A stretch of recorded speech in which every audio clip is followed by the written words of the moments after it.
nem que seja tese de licenciatura, ou mestrado, ou doutoramento. Tenho certeza que a dormir já teve uma ideia, acordou, pulou da cama, foi escrever. Porque mal que você deixa de escrever aquela ideia, voou. Está a mentir?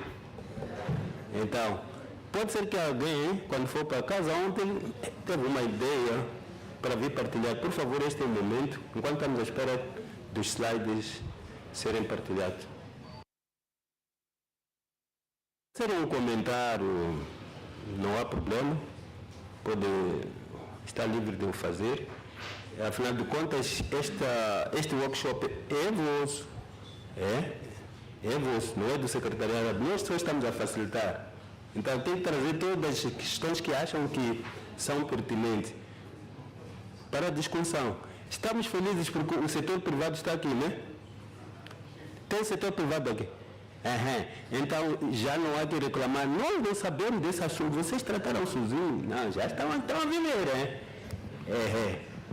Estão a viver, isso é que é bom.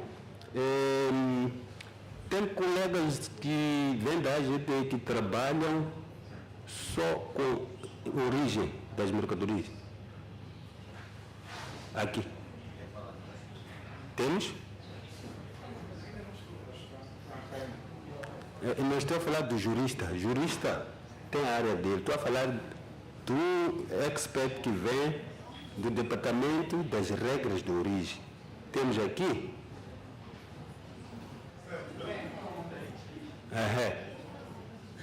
Ok. Porque vamos precisar de ouvir o comentário dessa pessoa. Como é que vocês tratam esta matéria de emissão, verificação? Porque estão a implementar agora, eu que entendi. Tem um acordo unilateral com a China. Não precisam do certificado, não emitem o certificado. Não emitem. Há problema. Com a União Europeia, também não tem comércio com a União Europeia. Esse que a União Europeia quer o certificado. Quando os produtos são exportados de alguns países africanos para a União Europeia, é preciso ter o certificado. Em todo caso, vamos aguardar um pouco.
Bom, a mudança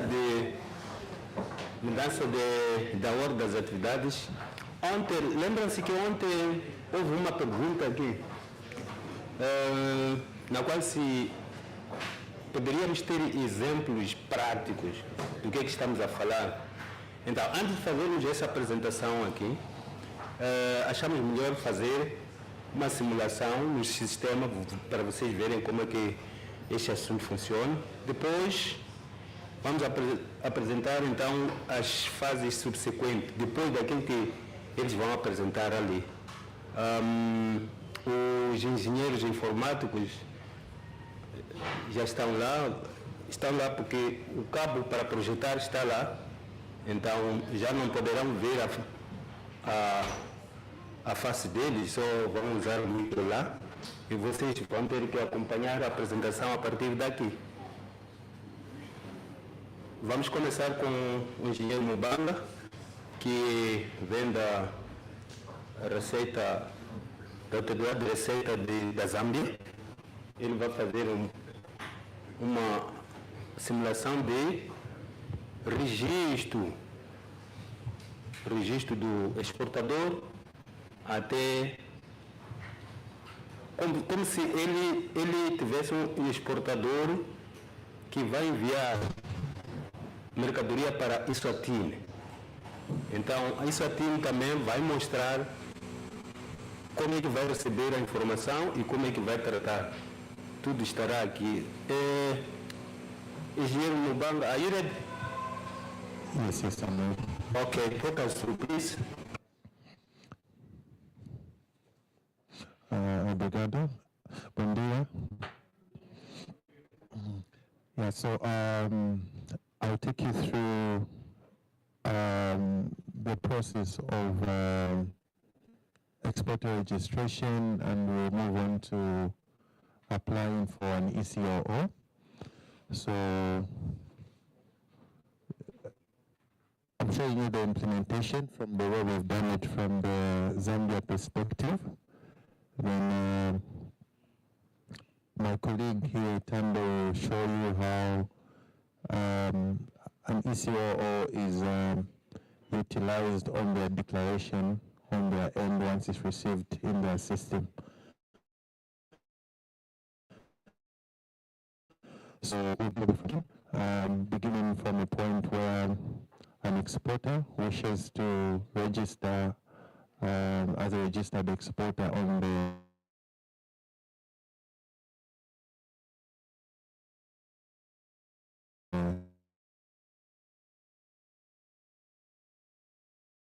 system.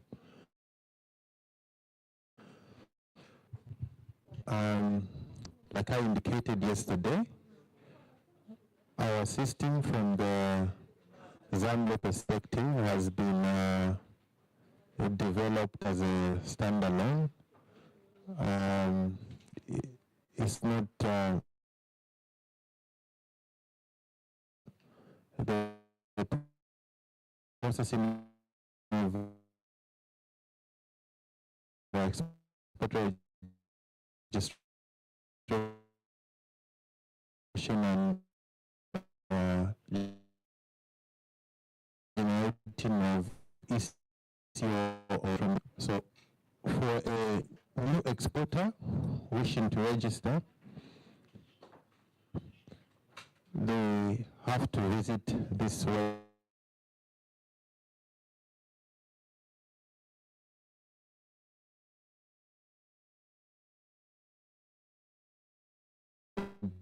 portal as a result, rather than sign up or log in if they already have an account. Let me just try to zoom in on those options if they're not visible from the back.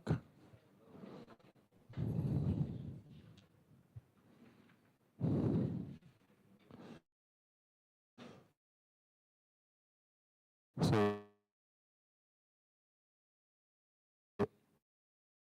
at the very top, we have no location around the system. There are also some quick, frequently asked questions there. Then they can also log in if they have an account. So since it's the first time they're visiting the portal and they're trying to register, they need to click on the user registration button, which is the one where my mouse is hovering on there. So if they click on the user registration button, they will see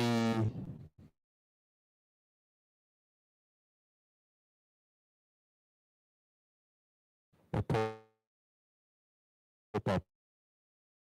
which comes. So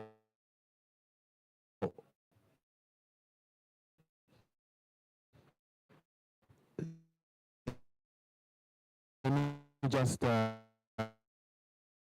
see the domestic system is automatically linked to this system. So what they just need to do is key in their tax identification number there at the top, and the information that is related to that taxpayer identification number is automatically put into the system. So by virtue of that taxpayer being registered on our domestic taxes system, their information is automatically put into this system once they register. So I'll go ahead and enter a tip in for a taxpayer. So we are working on a test environment just for demonstration purposes, just to show you how we do it on our system. So I'll enter that verification code just to confirm for security. So once I enter that verification code, I can request for activation code.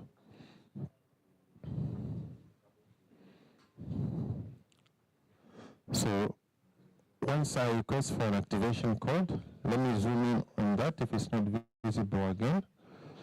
So there, it shows the information about the taxpayer.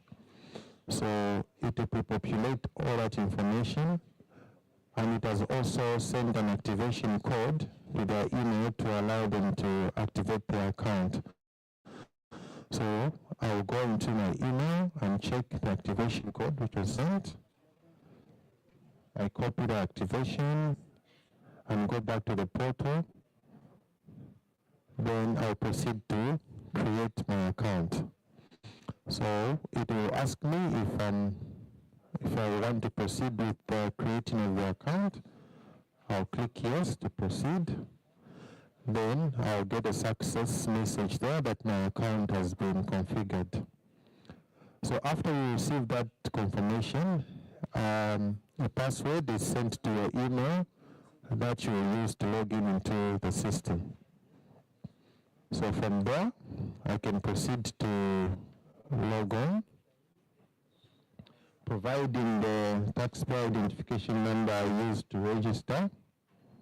Again, I'll key in that taxpayer identification number. Then I would go to my email to confirm the password that was sent for me to log in. So I'm copying the password which was sent to my email.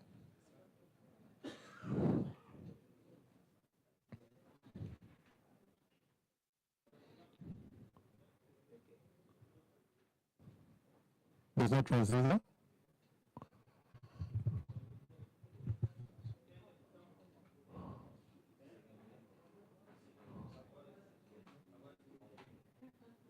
Oh, we are okay? Okay. Okay, so from here, I'm entering the password which was sent to my email. Then I proceed to log in.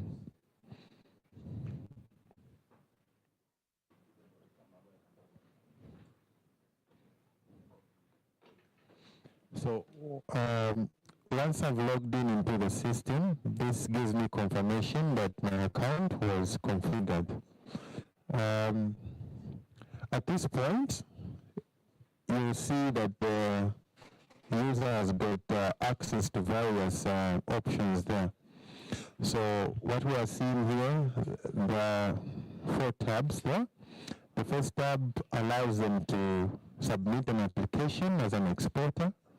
The second tab allows them to submit an application for an ECOO based on the products that they registered, or if they're trying to apply for an ECOO based on another exporter's products, they can do so.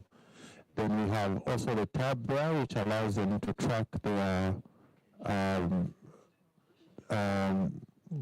activity in terms of the processing of the applications for an ECOO and an exporter registration. So for a taxpayer who's just been configured, we know that their interest is to register their products so that they can be able to apply for electronic certificates of origin. So we have also provided these options there in the top menu for convenience. They can submit the application to apply as an exporter by clicking that button, as well as apply for an ECOO from the button there at the top. So we've just put those for convenience. Otherwise, they can also choose to click the tabs at the bottom. So our interest is to register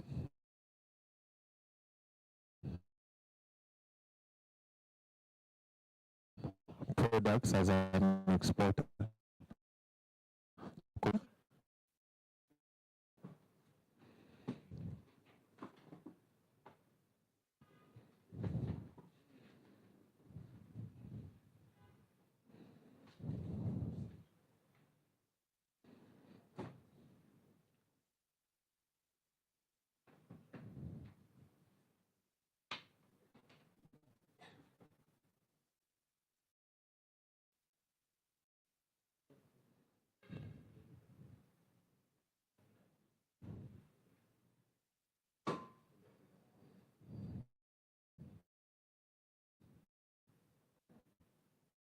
Okay, I'm sorry for that. I think the internet was taking a bit long to load.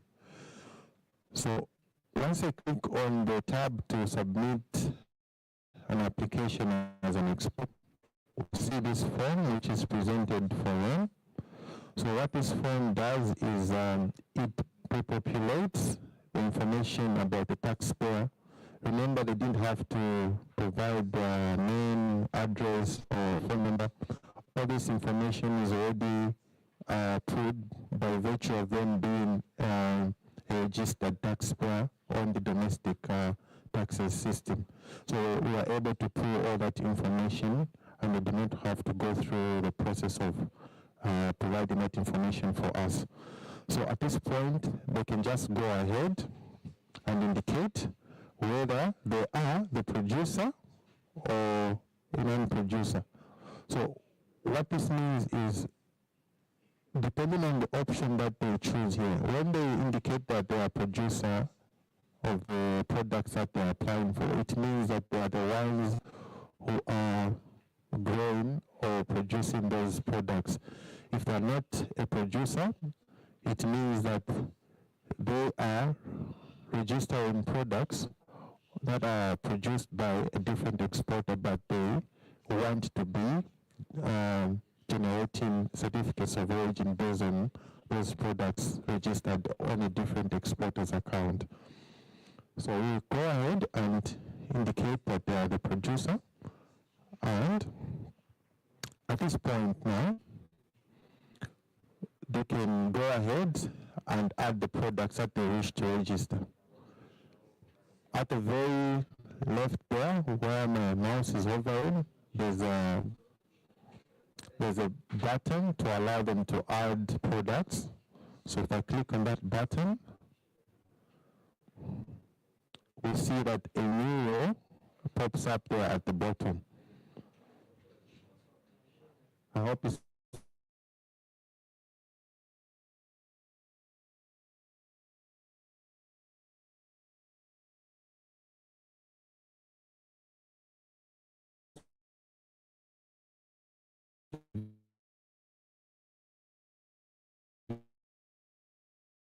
visible from the back.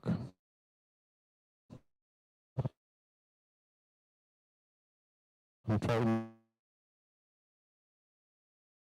to zoom in as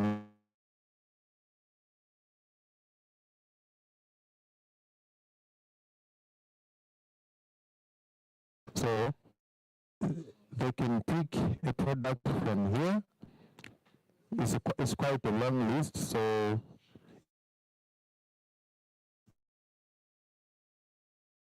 if you don't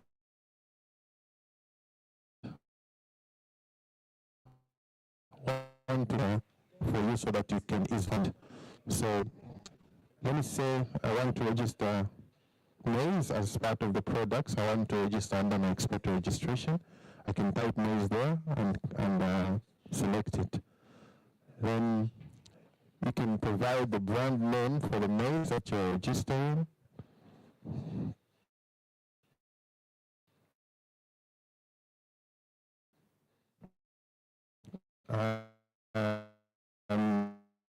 Put the brand name for the products that you're registering.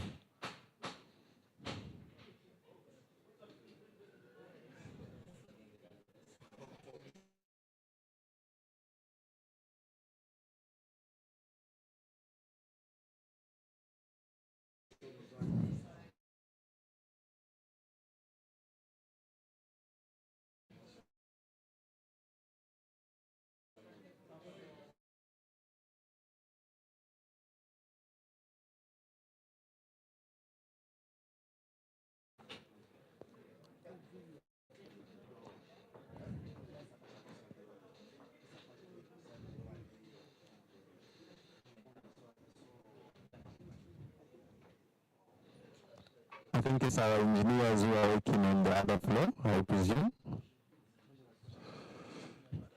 Okay, so after you enter the brand name, then you select the market that you wish to export in. Currently, we have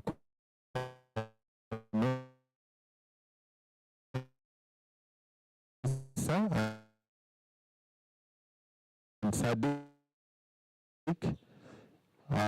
that provide for other markets depending on agreements that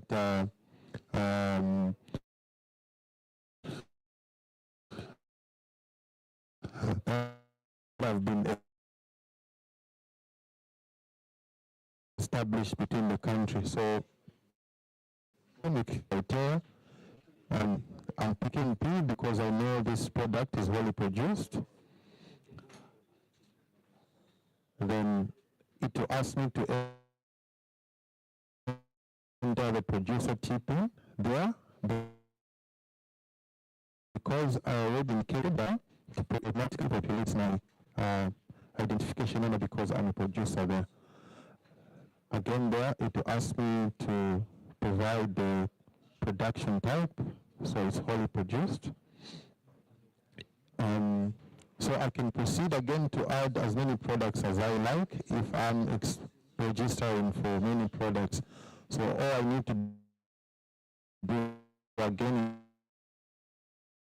is just click the plus button there. So add a new line for. Again, I can search for the product if I know it by name or if I know the HS code. Then I enter the brand name. I'm just using basic names for the sake of the presentation, but if there are any specific brand names that you have as the exporter registering, you can provide for them in that field.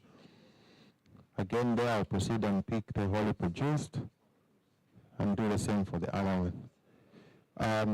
What we emphasize for our taxpayers as they are doing this registration is to provide as many products as they wish to add to their catalog. If they do not do it now, they can still apply for additional products later if they start doing investments in new line of products. So for now, let's presume these are the only products that the exporter is registering for. Now they go into the next session where they attach the necessary documentation to support the production of this product, of these products. So I'll include the cost analysis document there, which provides the cost analysis involved in the production of these products. I'm just trying to pick some sample documents that I can use for test purposes. I'm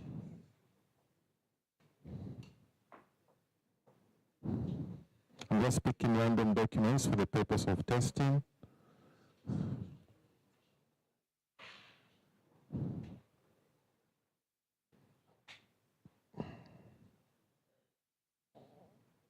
So we have a cost analysis document there, which is required. We also have the production process document, which is required.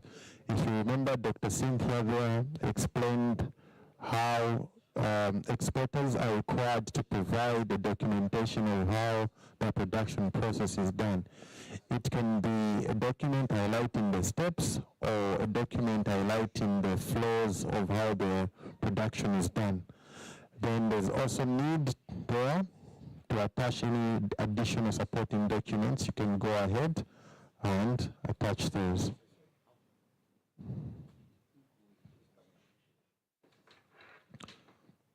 So from there, after I've confirmed that I've provided all that information, I can go ahead and submit the application as an exporter. So I'll click that button and it will ask me to confirm my submission. I'll go ahead and click yes.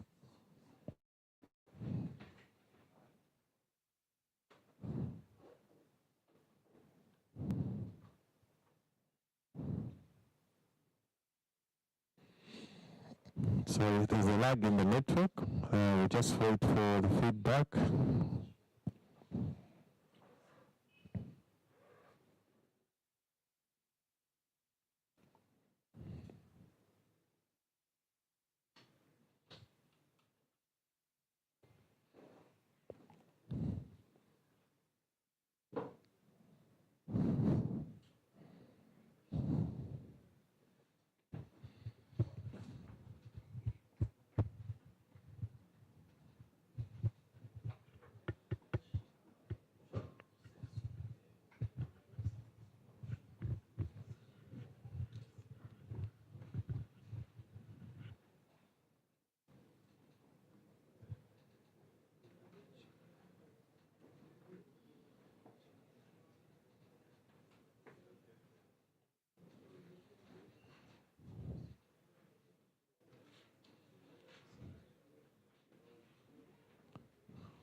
Oh, finally it's gone through. Okay. Okay, so after the application has been submitted, it has to go through some level of approval so that the application can be approved. So I'll quickly process the application by logging in with an approver and reviewer account just to process that application for the exporter.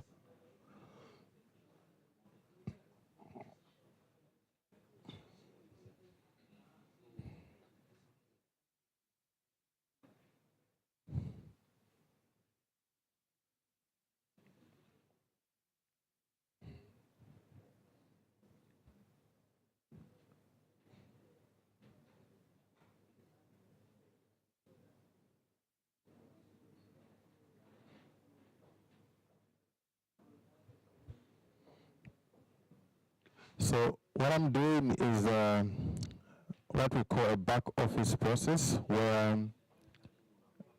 the applicant has submitted their application to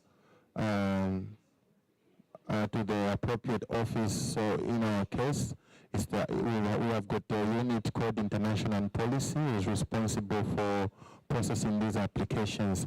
So I'm logging in with accounts of those users just to ensure that the applicant's application is processed.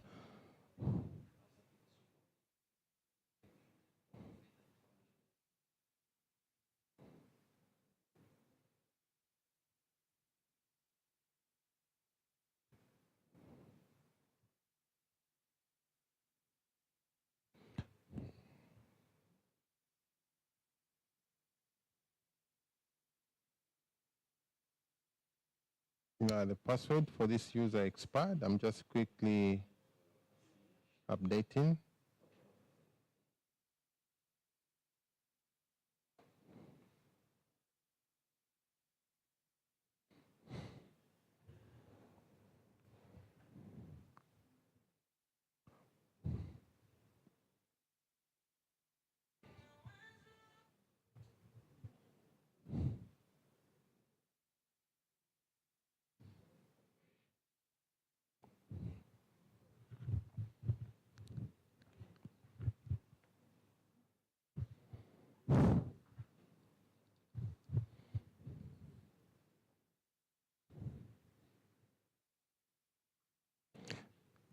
Yeah, bear with us. The network is rather a bit slow.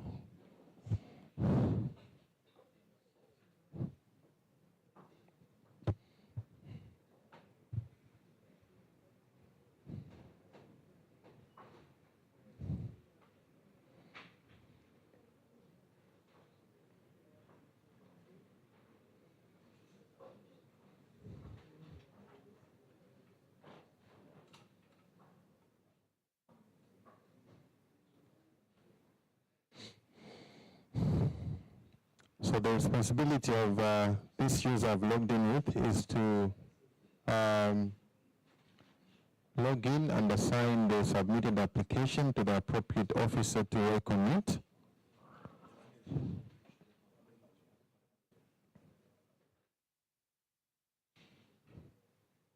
So remember, the taxpayer identification that we are using for this test was this one here. So I'm going ahead to assign this application to an officer to work on it.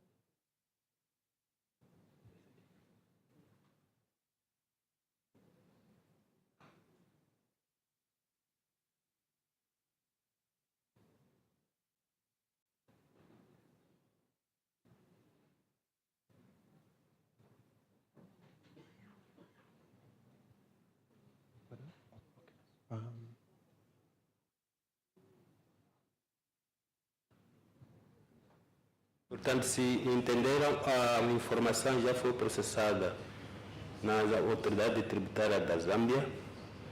Agora estão a enviar para o setor aduaneiro. Quem vai agir agora é um aduaneiro, é um oficial das alfândegas.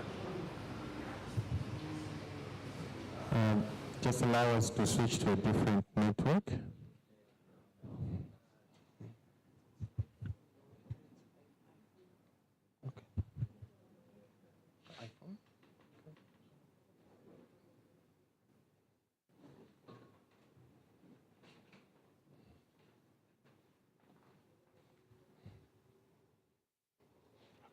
Let's just wait for this to go, then we switch.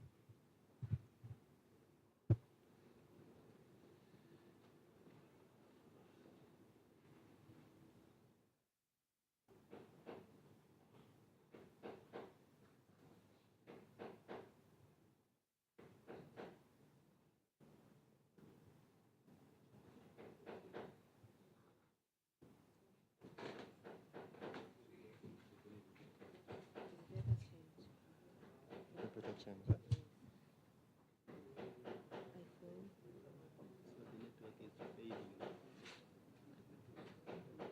Look for iPhone. It's not there. No. The transmission is it not there? This one? Yes. Okay.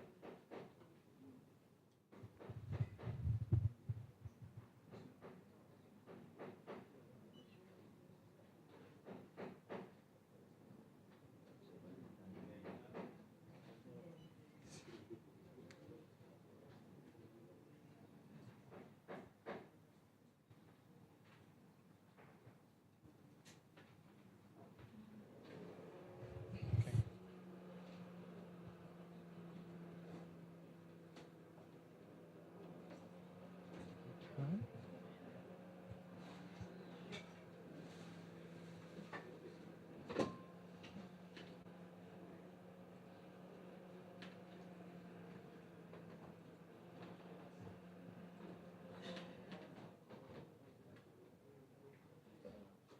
Yeah, it looks better. Looks better.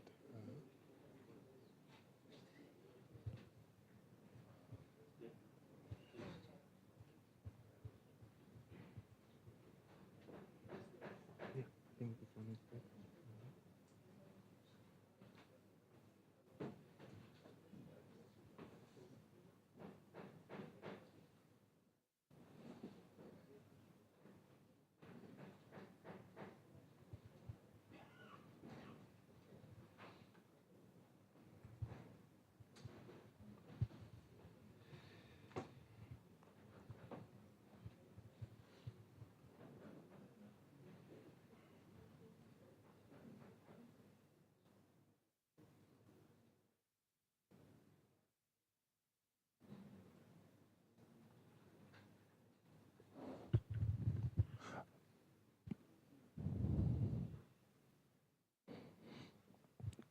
Okay, so we're just switching networks.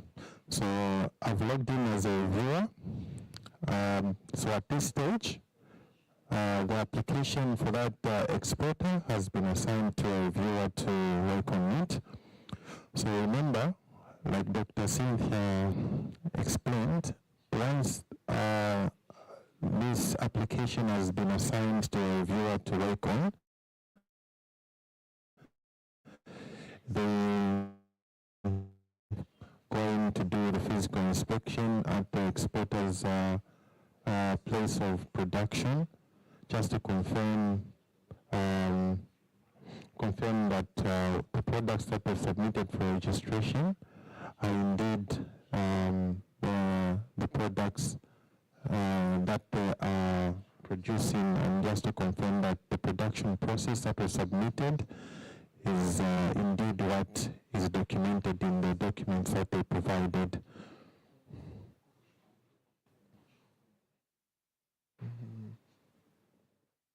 Just confirm.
receives the application, and they're able to see what is submitted by the applicant.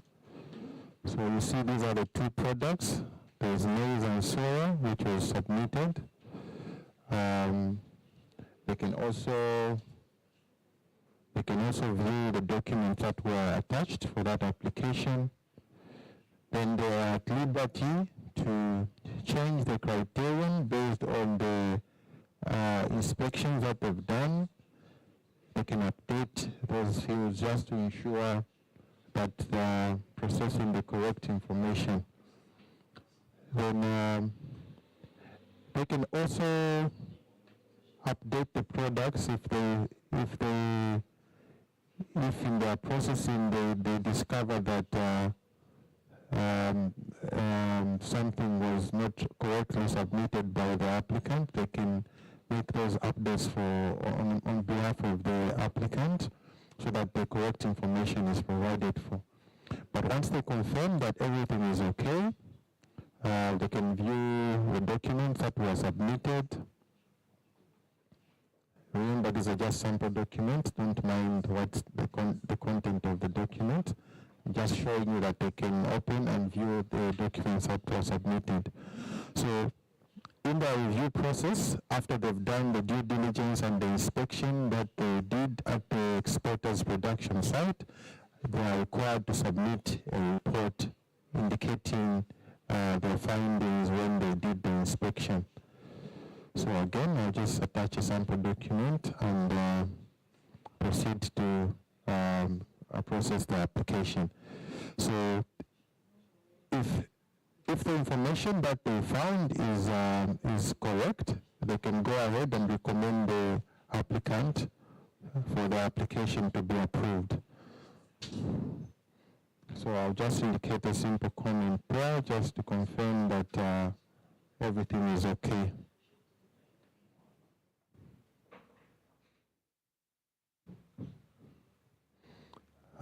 Thereafter, the reviewer can proceed to submit the application for final approval.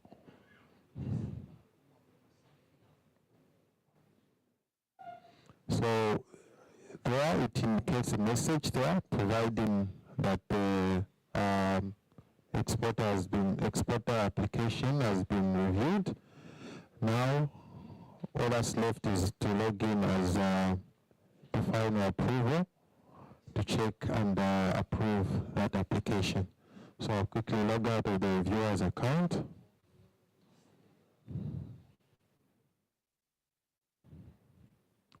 Then I log in as the approver.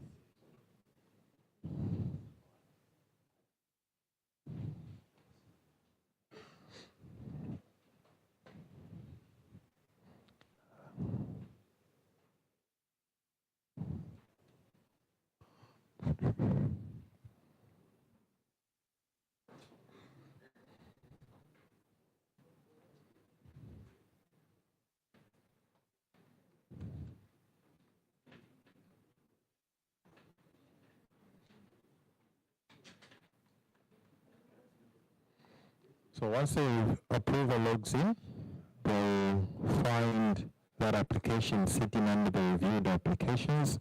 So this is the one you are looking at there. They'll go ahead and process the application.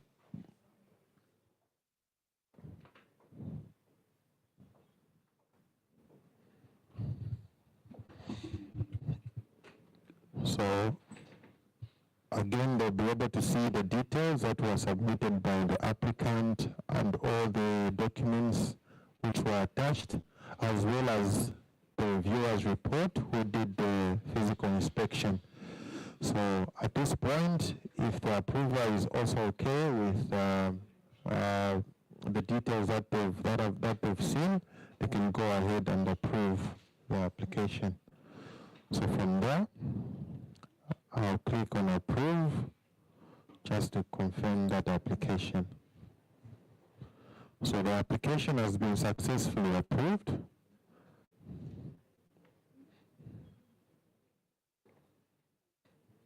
And once that is done, I can log back in now as the applicant to check the status of my application.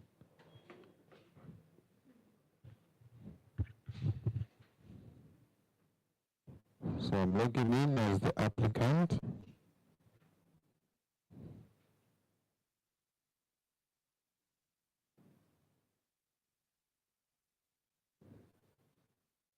Again, remember in the password which was sent to my email, I'll log in as the applicant. So then at this point, the applicant can check under the exporter registration history, and they'll be able to see that the application has been approved, indicated by the status there. They can also find it under the tab which only speaks to the particular approved applications. So from here, they are given the provision to download an approval letter which indicates the products which have been approved under the exporter registration. So if I click under SADC, because remember we picked SADC as the market,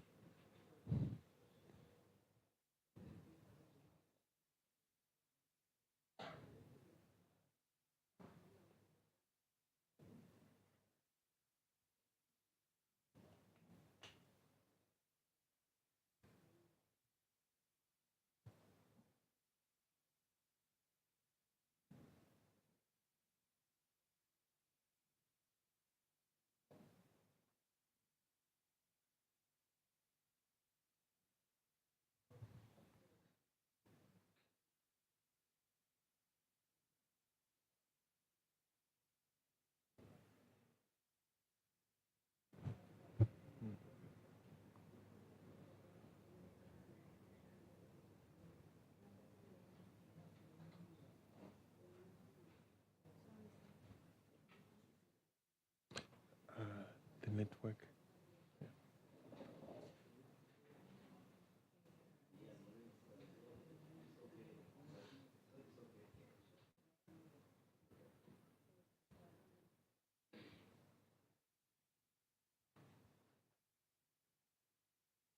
Okay, I was waiting for it to finish downloading there.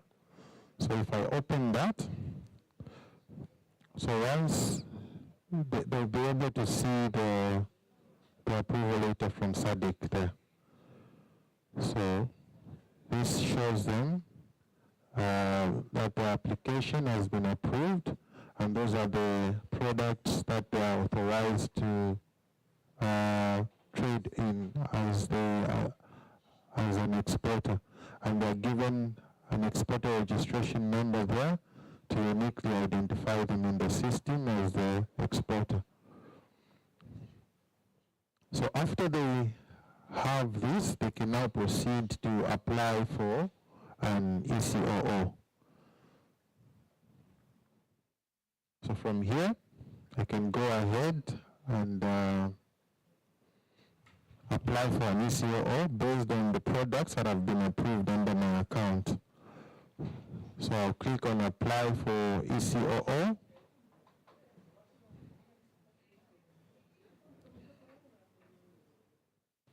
Again, remember the information is already populated for them. So when applying for an ECOO, you need to provide for consignee details to indicate where the product is going. So I'm picking just some random details, and I'll send this to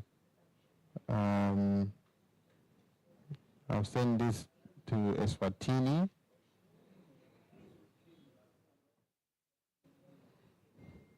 I hope it's visible. Let me try to expand the screen again.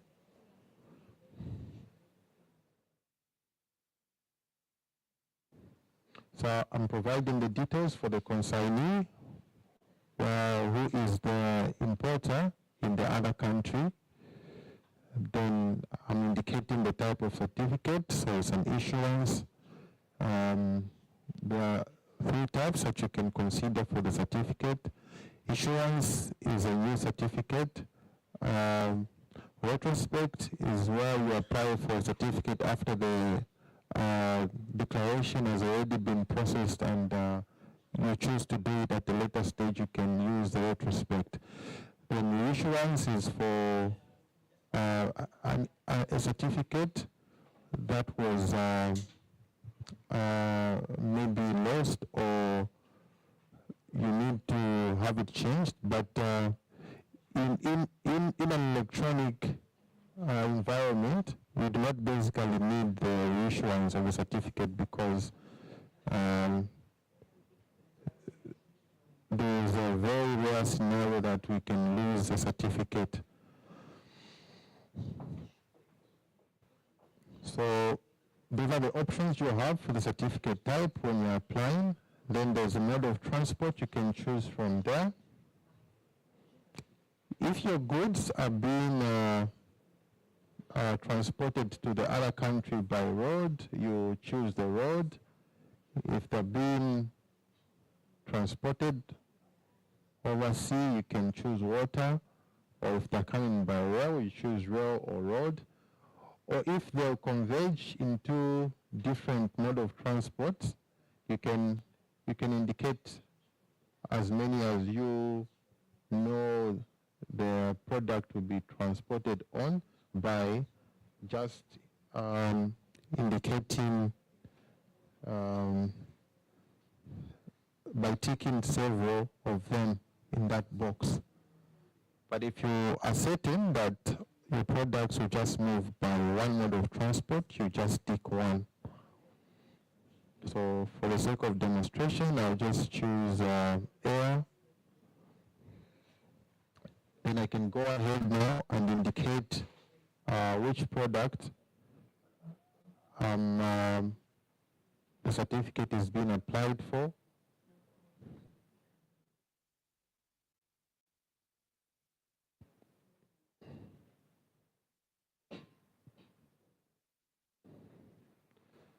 So remember, in the first place, when we were doing the exporter registration, we had a provision to see an entire HS book.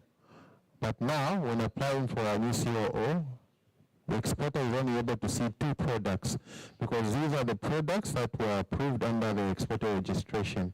So these are the only ones that they can apply for. If they wish to add more products, they can apply for additional products at a later stage. So I'll pick from one of these products that were approved under my exporter registration account. So I'll pick maize. The name is there populated for me. Marks and numbers, I'll indicate is going in 50 kg bags. The criterion is wholly produced. The quantity that I'm exporting is, let me say, maybe 90,000. You can indicate as much quantity as you want. I'll indicate the units of measure there.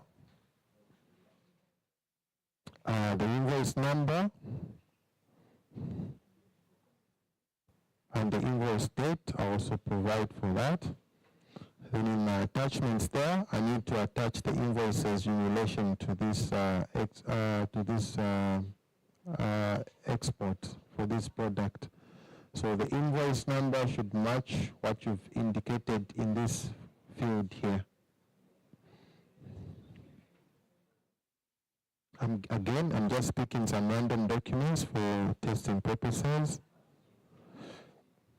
Then there are certain products that require you to get additional permits for them to be exported. You need to provide permits for those. It could be you have the Ministry of Agriculture or Mines, whatever it may be, that require you to get a permit for you to export certain products. So you need to attach those documents. Then you also indicate the declaration there. You can attach the document.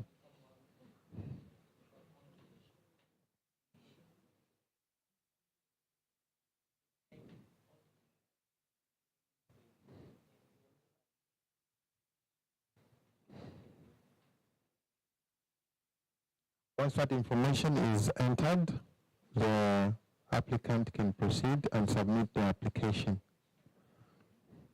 Again, they'll confirm.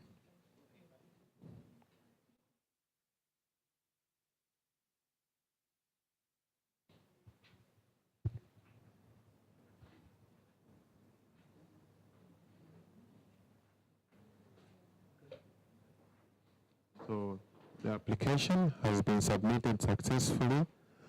I need to go for review to allow the officer to process the ECOO application.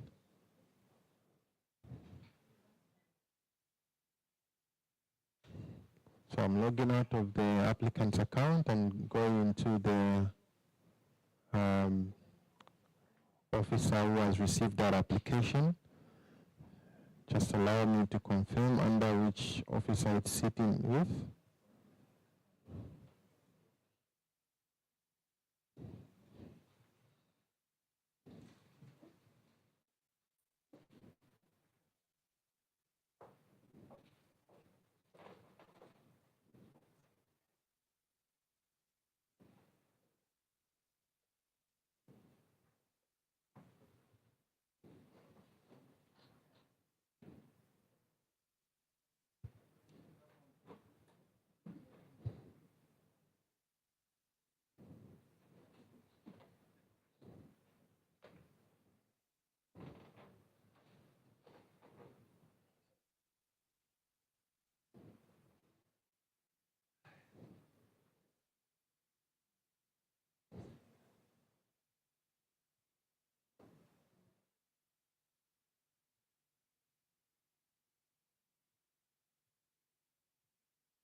So I'm logging in into the officer under whose profile that application is sitting.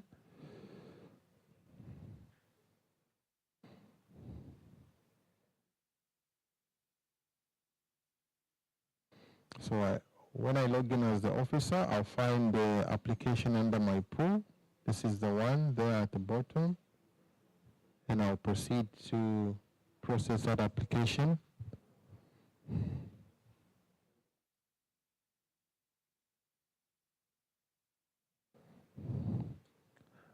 Again, I'll confirm the details. I'll find that this exporter applied for an ECO for maize, 50 kg bags with a quantity of 90,000 kgs. I can review the documents which were attached. If I'm okay with what has been submitted, I can go ahead and approve.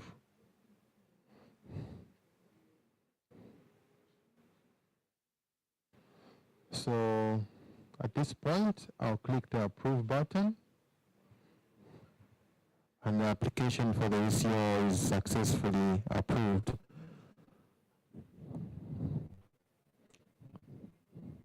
So at this point, I can log back into the applicant's account to confirm that the application for the ECOO has been approved.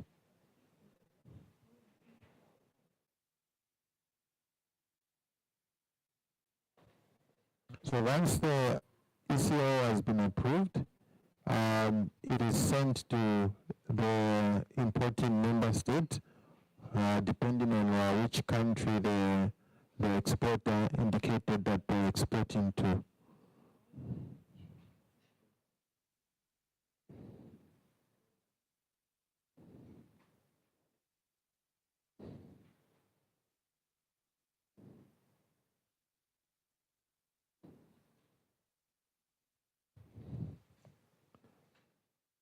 So the exporter can check under the ECOO tab to check the ECO which has been approved.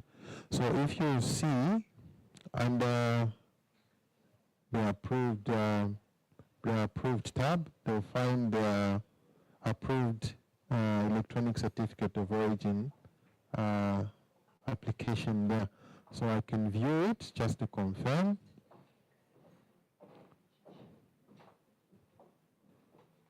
So there it indicates the status that it's been approved. And it's also indicating that it's pending transmission to the other country. Depending on the backlog that's there, it may take a few minutes to be reflected in the other country.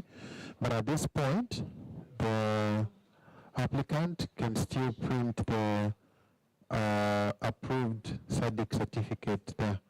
So I'll click on the print there. If I open that document, I see my approved ECOO. So there it indicates the exporter details, the ECOO number, the product that was registered for.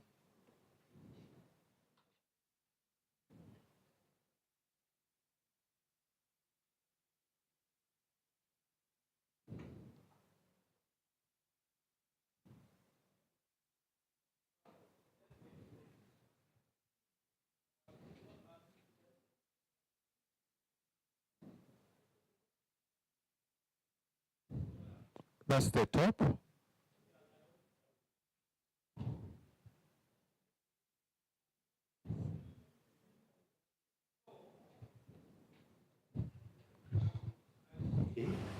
É o certificado que um agente econômico solicitou da autoridade tributária. Ele demorou porque ele tinha que agir primeiro como um exportador, como um agente econômico, e depois tinha que sair, entrar como um agente aduaneiro para validar, para verificar, validar. Todo esse processo até agora ocorre num país de exportação. Portanto, aqui, todo o processo que visualizamos ocorreu na Zâmbia. E o certificado que saiu é este. Vamos verificar que tem um QR Code. Este código aqui, todos nós, se tivermos um smartphone, podemos escanear. Ao escanear, há de aparecer a informação, toda a informação do exportador, incluindo a referência do certificado. Além disso, can you move a bit? I wanted to see the stamp there. Tem? Aqui a assinatura. Aqui está a assinatura. Qual a data? 29 de outubro, hoje. Então, daqui para diante, este certificado vai ser transmitido para Eswatini. O período de transmissão, o período que leva entre a transmissão, quando você clica, até ele receber, ele disse, são 2 minutos. Tá bem? Yeah, we can proceed with the presentation. Thank you. So at this point, I'll hand over to my colleague Tando just to show. Oh, there's a question.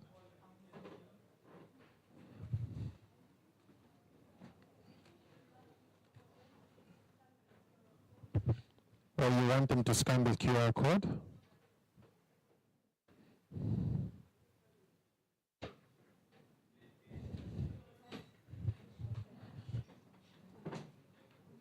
Consegue escanear?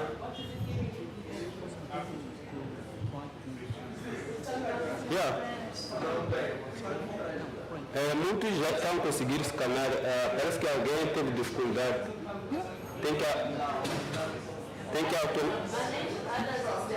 Yes, therefore. Which means, o que quer dizer que tem que atualizar o software do seu telemóvel.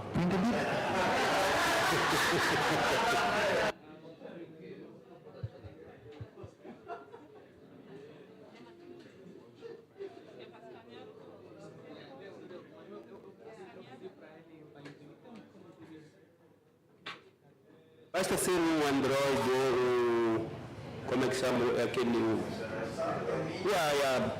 ser capaz de ler o QR Code. Tanto você está na fronteira a trabalhar, pode escanear, há de ver que é autêntico ou não é. Aí não precisa de ir à alfândega para pedir, será que este está autêntico? Não, já está. Podemos continuar? Só temos mais um tempinho porque temos que proceder.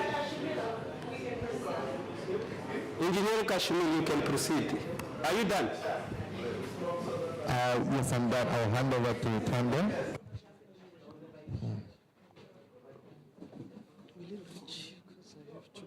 You want to scan?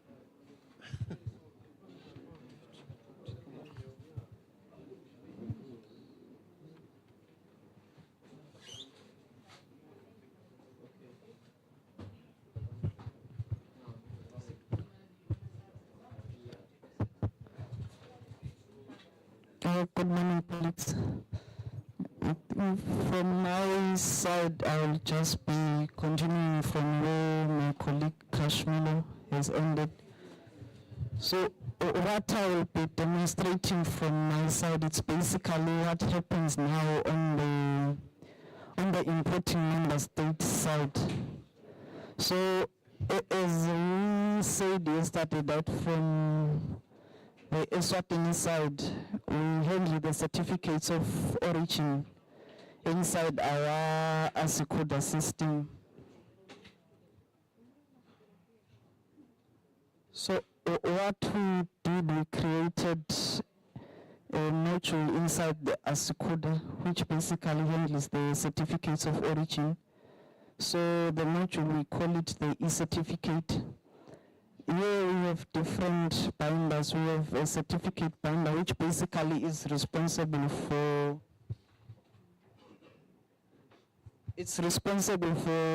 transmitting, for creation of the certificates and the approval of the outgoing certificates.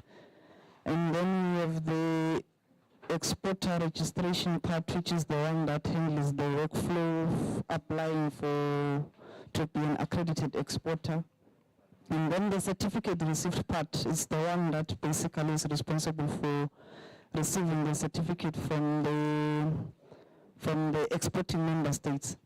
So in this case, let me just find one certificate which we will be using for the demonstration here. So to find the certificate, you just go to the certificate received binder, and you can find it.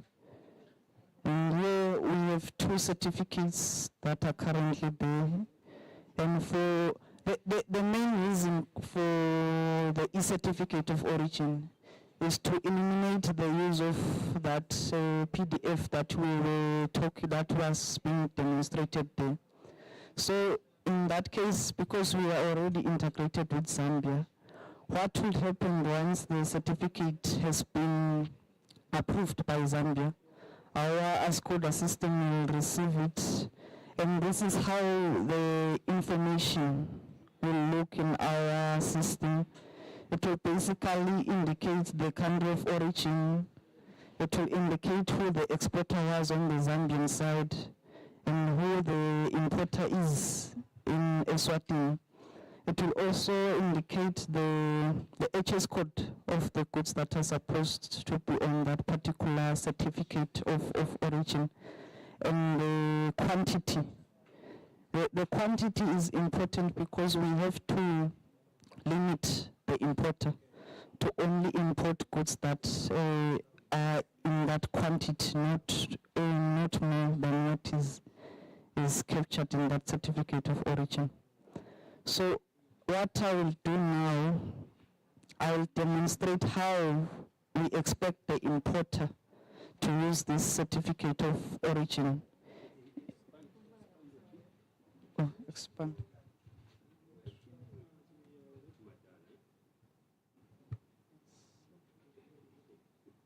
not sure if it's better. Okay, so I was just trying to expand the.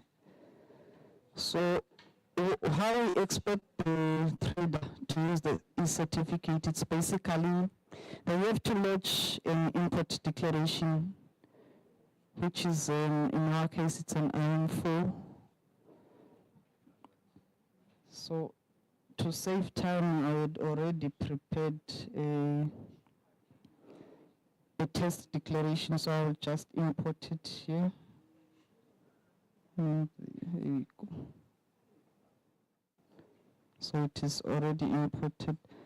So when now the trader is using the certificate of origin, what is important is that they have to make sure that the country of origin they capture is the country where the certificate is coming from.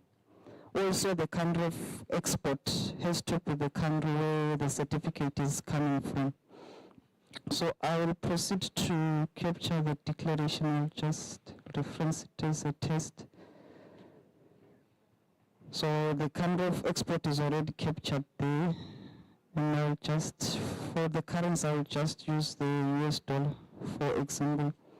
So I just want to show the taxes that are shown when the trader has not attached the certificate of origin, or when they have not indicated that they will be exporting under the preferential market. You can see here that we have about 7,000 US dollars. Those are the taxes that this trader would pay in an event whereby we are not using the certificate of origin to import into Eswatini. So now I will then proceed to then show that once they have attached the certificate, the taxes will be reduced because we will then be using the SADC preferential rate. So what we require them to do is to capture that they will be importing using the SADC certificate. And then if we try to verify the declaration without actually referencing the certificate of origin, you will get an error there which will indicate that you need to attach the certificate of origin. So since we are abolishing the use of the PDF, when we say we want you to attach the certificate of origin, it's not the scanned copy, because Zambia has already transmitted the certificate into our system. What we need the traders to do, it's basically to use, sorry for that. I'm trying to show this certificate number. So this is the registration number of the certificate that in this instance I would say was coming from Zambia. So what we expect the trader to then do in the detailed declaration here is to reference that this declaration is using this certificate. So this is the certificate number to indicate that this declaration will be using the certificate with this number. And then they also have to indicate that because a certificate can have more than one item. So they have to indicate which item are they actually referencing on the certificate. So in this case, I will say I'll be using item number 1 on the certificate that was received from Zambia. And then I'll proceed to add that to the references there. Now, if we can try to show the taxes again, you'll see that now the taxes have been reduced. You see, you can see that the customs duty is now 0, because that was the rate which the SADC member state agreed on for this particular product. That is why the taxes have now reduced. So once the trader on the importing side in our country has done this and they've captured all this, what is just left for them is just to assess the declaration. So I'll proceed and assess that declaration.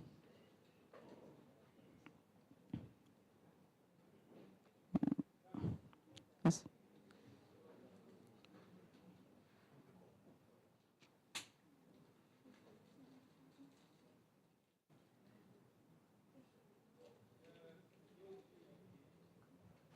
só para enfatizar, estamos a dizer que estamos no comércio preferencial, o que quer dizer que o agente econômico que esteja a usar o certificado de origem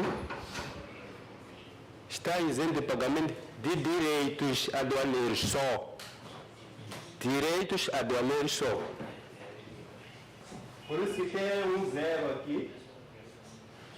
Mas as outras taxas podem ser o IVA, podem ser o imposto de consumo específico. Esta mercadoria ainda carece de pagar essas taxas. E depende da legislação nacional. Já não tem nada a ver com o acordo comercial da SADC. Não tem nada a ver com o protocolo. Essas taxas são nacionais. Então, significa que se você usa o certificado, tem o benefício apenas de não pagar os direitos aduaneiros. You can go on. Okay. So, once that process is done, the assessment, the declaration then proceeds to just follow the normal processes we have, which is your documentary check, your physical check if needed. But one thing I wanted to show, if you remember yesterday we talked about the usage message that has to be transmitted to the country that we're exporting the goods. So if we view this e-certificate here, down there in the tabs we have the query and usage part. So the query and usage part here, if an officer in Eswatini wanted to query this particular certificate coming from Zambia, they would have to capture the query here, and then that particular query message will then be sent to Zambia to say this certificate has been queried with the information that the officer captured here. And now for the usage, if we can see here, it's now indicating that on the 29th, which is today, in the border, this is the border. In item 1 of this declaration, C218, this certificate was used. And also here, this one was the one I tested with yesterday when I was preparing for the presentation. So the system does then show which declaration used the certificate. And you can keep on using this. In this case, the certificate, I think, had 150 kilograms. So in this case, which means this tariff is measured in kilograms. So the system will allow you to keep on referencing the certificate until you can exceed this quantity, and then after that you will not be allowed to reference the certificate of origin. Thank you, colleagues. That will be all from our side.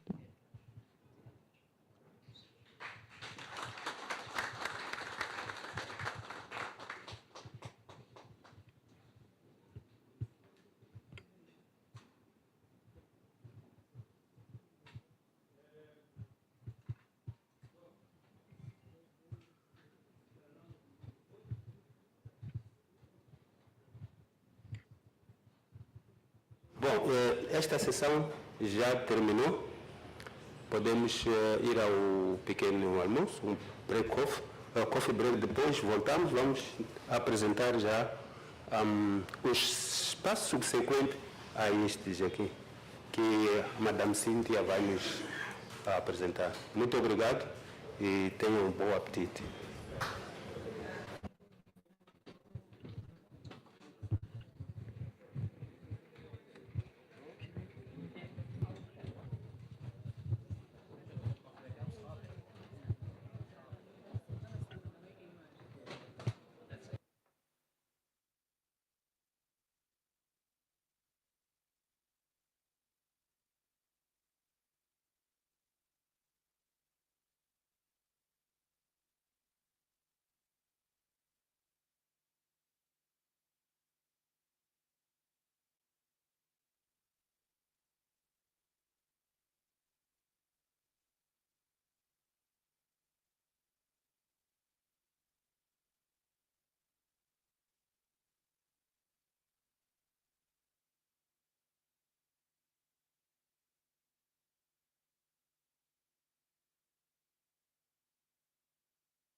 Atenção, atenção.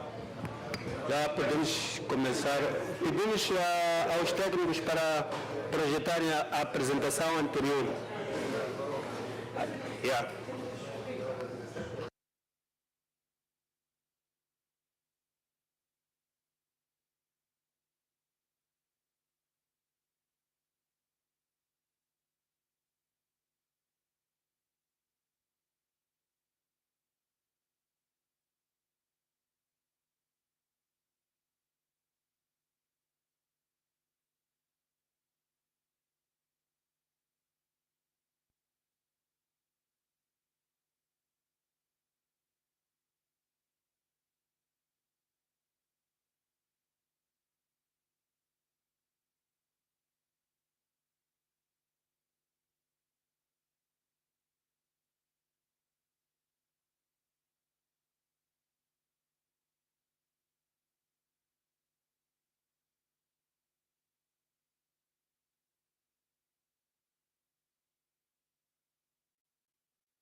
Tudo bem, então, vamos continuar com a nossa sessão. Nós tivemos aqui a apresentação de uma simulação. Enquanto estão a preparar a apresentação que segue, queremos pedir se alguém tem uma pergunta sobre o que passou aqui. Há uma pergunta, essa pergunta parece talvez podia servir para os outros também. Apareceu uma pergunta aí. Quero trazer de novo essa pergunta. Mas posso transmitir a pergunta? Sim. Are you ready to capture my message? You didn't tell me you can speak in Portuguese.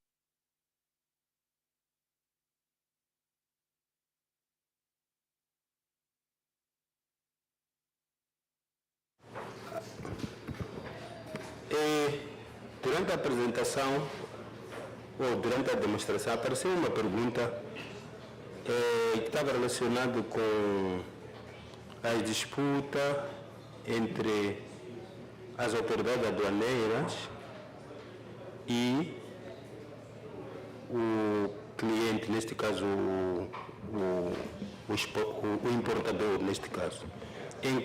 Exportador. Naquele momento em que o operador, o exportador está a submeter o pedido do certificado de origem, as alfândegas recebem todos os documentos de suporte. Estamos a falar das faturas, proformas, ou as licenças. Então pode acontecer que as alfândegas não validem ou não aceitem ao candidato. Ou pode ser porque a posição pautal que foi lá inserida não está correta. Então, surge ali uma disputa entre os dois. Como é tratada essa disputa? Se entendi bem essa pergunta. Obrigado. Então, ok.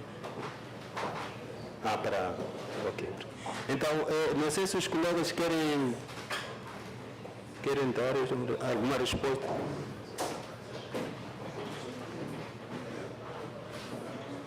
But that isn't for business, eh?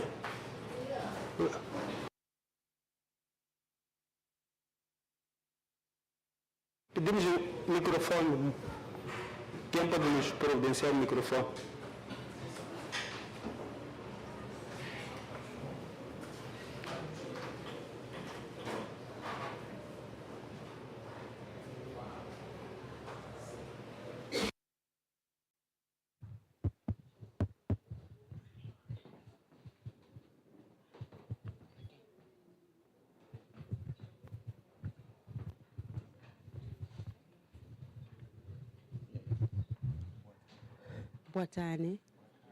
Boa tarde. Good. Bom dia.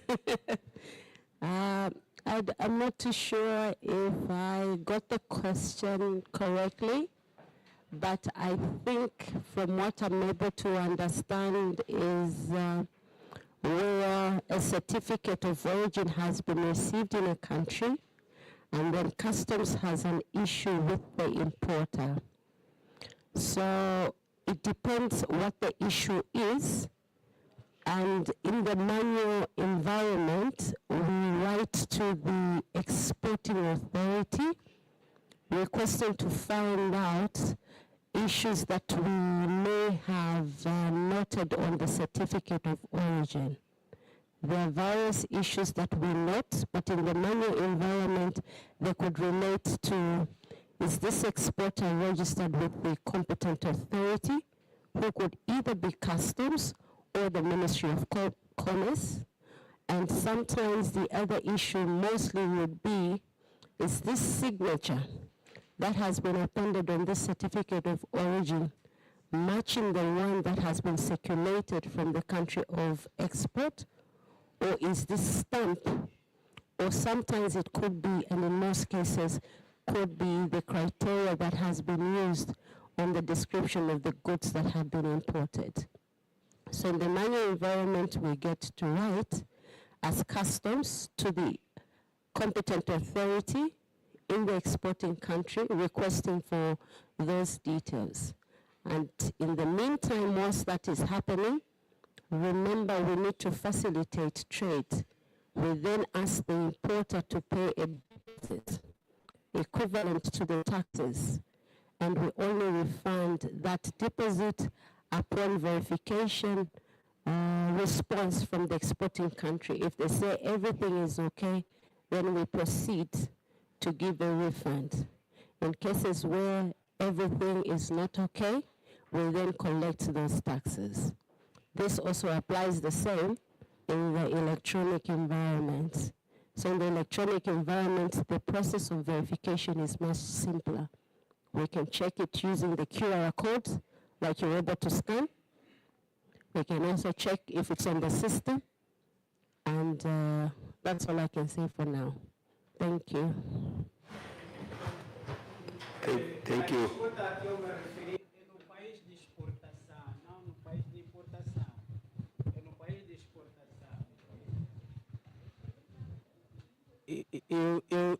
Eu referi-me à disputa que é desencadeada no país de exportação, não de importação. E eu queria colher a experiência vossa, como é que tem estado a tratar esses assuntos, já que já emitem, já validam os certificados de origem eletrônico, nesse sentido.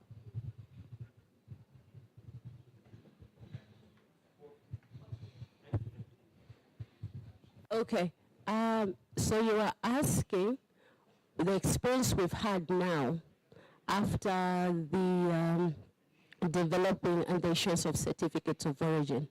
To be very honest, we have not experienced any in terms of verifications, because I think we have those authenticating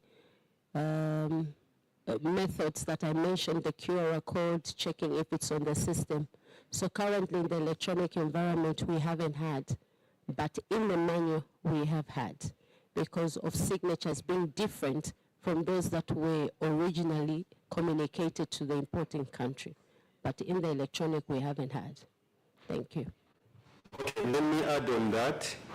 At the exporting country, the issue is when you are processing your the exporter is applying for the certificate of origin. Then there is a place where you need to tick and attach documents. After the whole process, the customer will need to validate this one. But you notice that those documents that were attached, either they are wrong or there is a misclassification. Maybe you deny, you reject to proceed, asking the exporter to provide correct information.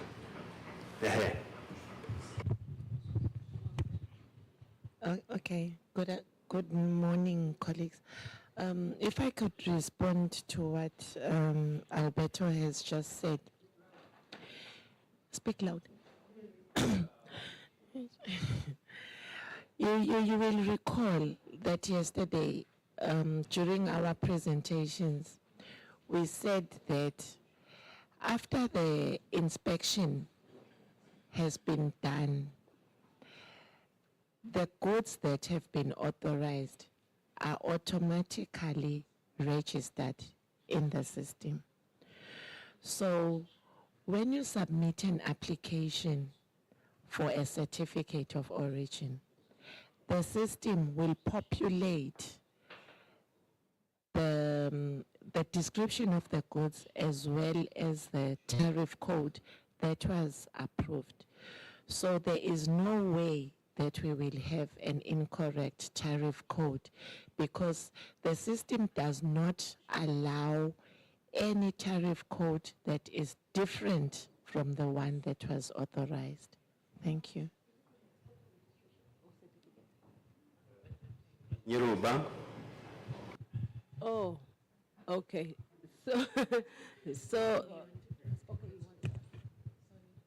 Para mim? Ok. Obrigado. Posso?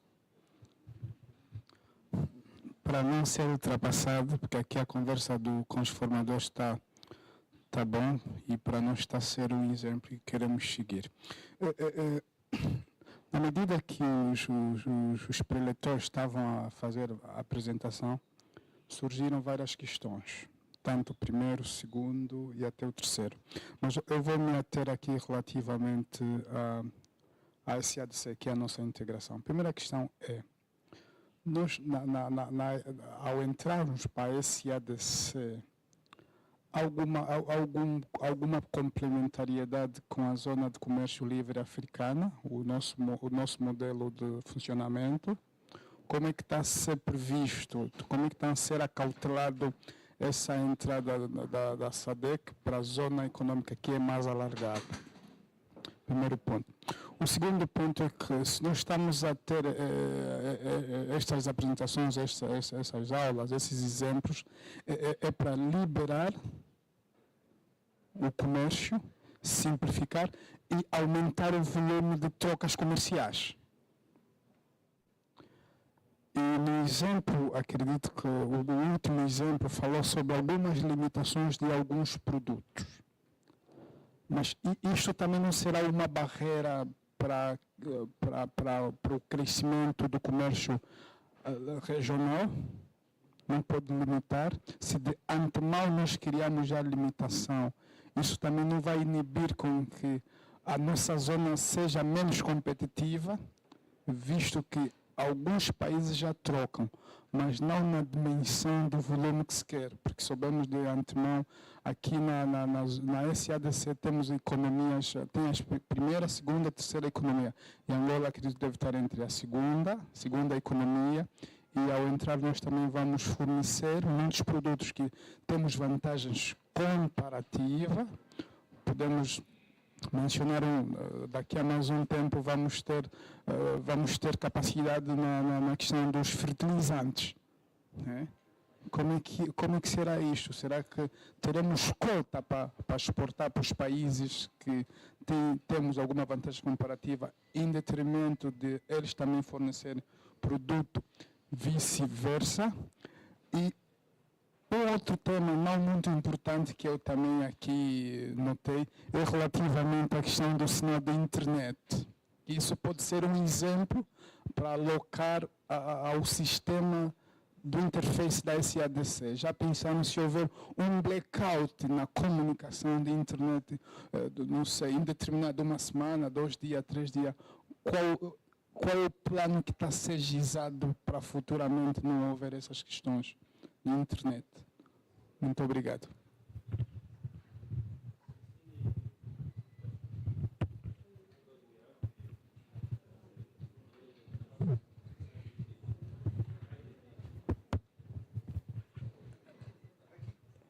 Não, era só para rebater a questão que eu coloquei antes, que por alguma razão aquele fluxograma contempla rejeição do pedido do certificado de origem eletrônico. E se há alguma razão, E essa é a questão que eu queria colocar. Qual é a experiência que os palestrantes trazem na eventualidade de acionar aquela rejeição? Porque tem que haver alguma forma de defender, ou seja, o contribuinte, ou o importador, ou o exportador, tem que ter alguma forma de se defender no caso do seu pedido ser rejeitado. E essa resposta penso que não me foi dada. Agradecia que...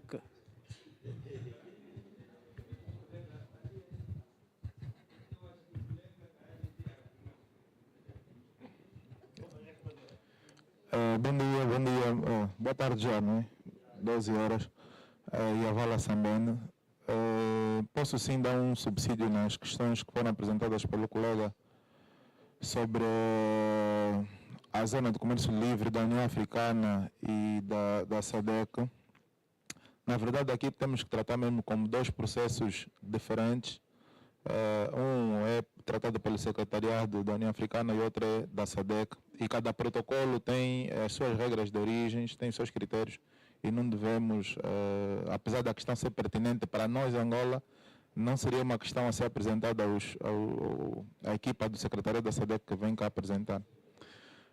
Mas sobre a apresentação especificamente, e provavelmente eu não tenho acompanhado numa das apresentações que foi falado, o regulamento para a emissão de certificado de origem, ele fala de prova documental, fala de algumas etapas que quando era em papel deveria se fazer.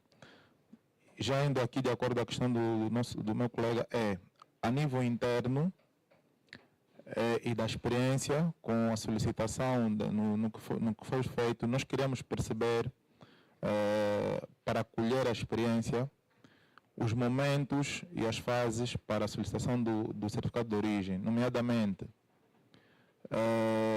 a inspeção vamos supor que estamos a falar de um produtor, em que momento é que se verifica se de facto esse produtor de maize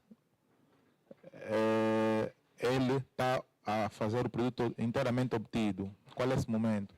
E se ele primeiro faz o registro, faz a solicitação, depois se inspeciona, e nos documentos que se falou que ele deve anexar, não se falou do apêndice B e outros apêndices que estão aí no formulário, que é a declaração, e mais alguns outros condicionantes. E também queremos saber se já houve algum caso em que houve uma solicitação no qual as informações que podiam dar o critério de originalidade não cumpriam. Vamos dar exemplo, há casos em que pode-se importar a granel, farinha ou outro produto da China. Por acaso aqui temos algumas indústrias que fazem isso, para arroz, passa por um processo de embalagem, e nós sabemos que o protocolo diz que a simples embalagem não confere origem. Trazendo a certificação eletrônica neste modelo que estamos a tentar simplificar, então nós queremos perceber quais são as formas que os apresentadores nas suas alfândegas usam para certificar que o produto e o importador estão a cumprir com aquilo que é o requisito do anexo 1. E também se isso é feito antes dele registrar, e para aqueles que se registram, se inspecionam todos os produtores, como é que é feito? É isso que nós queremos saber na prática. Obrigado.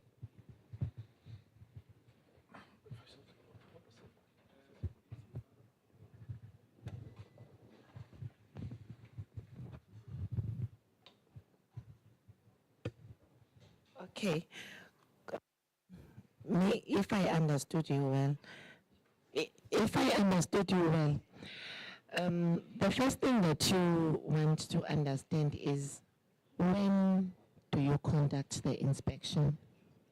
So colleagues, let us understand that a manufacturer in Angola will submit an application to Customs Angola requesting to be registered as an exporter who will enjoy preference in the importing state. So the maize producer in Angola, in your example, will submit an application to Angola Revenue Authority. So upon receipt of the application, Angola Revenue Authority will then visit the premises of the applicant.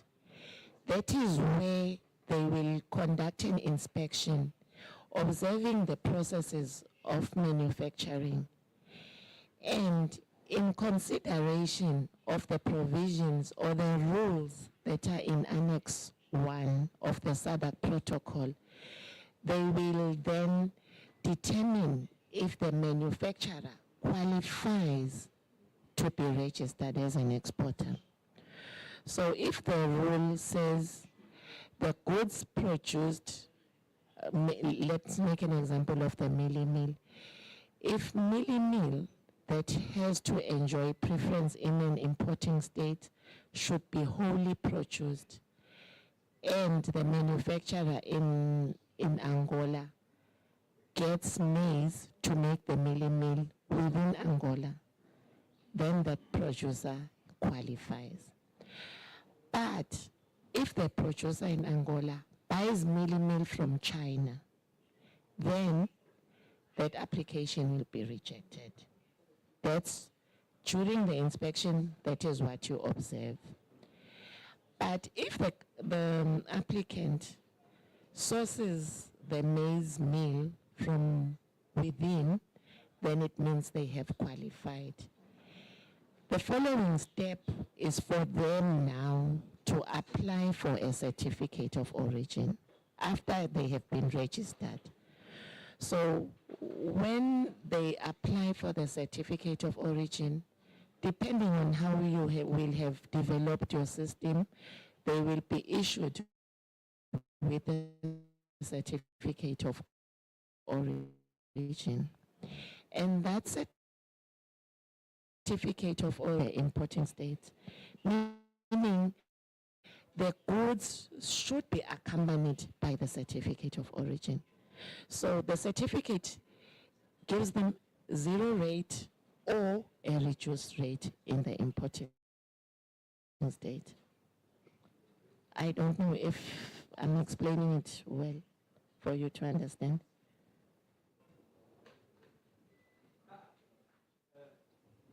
It's okay.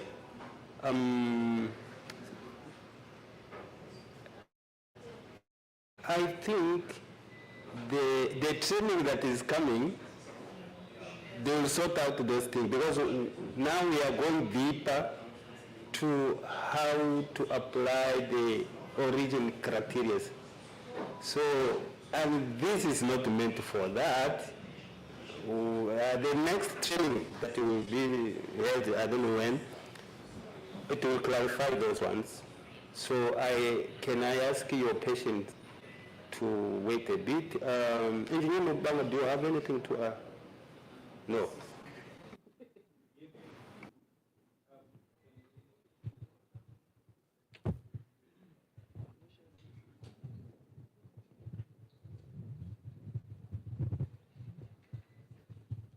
Muito obrigado. Primeiramente, nós queremos aqui agradecer as explicações que foram dadas, são pertinentes, mas os questionamentos que nós colocamos casos em que não confere, e até perguntamos se já houve alguma experiência. O que é que acontece? Nós aqui, os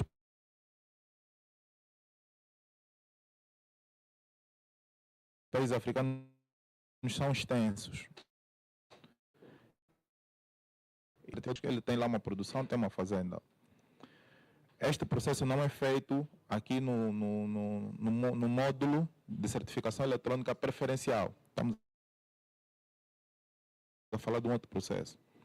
E a questão muito direta foi na possibilidade deste produtor registrado, vamos supor, comprar o produto que ele deveria produzir na sua fazenda, que vem, nós sabemos que há dumping nos mesmos sacos que ele embalava o produto que ele também produz, e ele depois submeter a solicitação no módulo de certificação preferencial,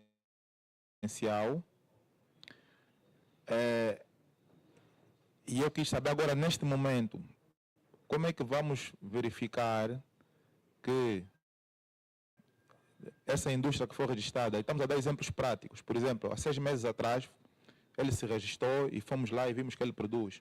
Passados 6 meses, 1 ano, ele vem solicitando. Como é que nós vamos garantir que, de facto, o produto que vai dentro do saco com a marca dele, nós vamos meter a marca, vai pôr tudo, é de facto inteiramente obtido, foi mesmo cultivado e tudo mais. Já estamos a falar no âmbito do módulo, que é uma coisa muito dinâmica, praticamente que ele submeteu e solicitou, pôs o produto, ele está registrado, e nós não entendemos quais foram os critérios requisitos que o técnico que validou verificou. Falo nesta preocupação porque é preocupação que normalmente traz questionamentos das outras administrações uma para a outra. Que para nós, para o país receptor ou o país de importação, ele quer garantir que ao dar a tarifa zero, de facto está a dar a um produto que cumpriu na efetividade dos critérios, não é que cumpriu em termos documentais, em termos didáticos, que cumprir na prática, porque nós sabemos que os produtores usam todos os caminhos possíveis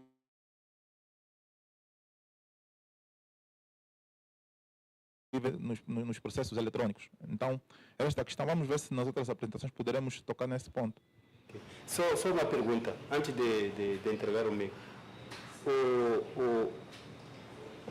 Aquele que já foi inspecionado, o produtor ou o exportador que já foi inspecionado, recebe a mercadoria do outro produtor. Agora, esse produtor é nacional ou é estrangeiro?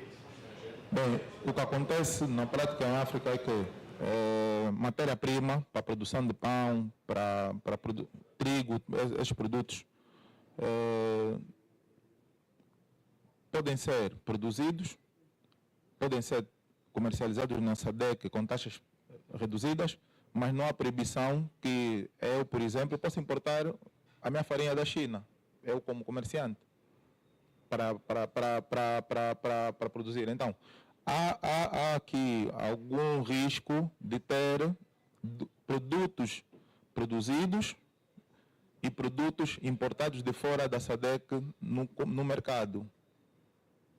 Então, isto sempre é uma possibilidade. E estamos a falar, na prática, ele vai adquirir, não de um produto inteiramente obtido, vai adquirir mesmo um produto, e nós sabemos que, na verdade, essa tarifa preferencial que nós damos é porque o produto, com as taxas, vamos supor, de 10% MFN, o produto da China, mesmo com taxas de transporte, normalmente é mais barato que os produtos de África. Esta é a realidade.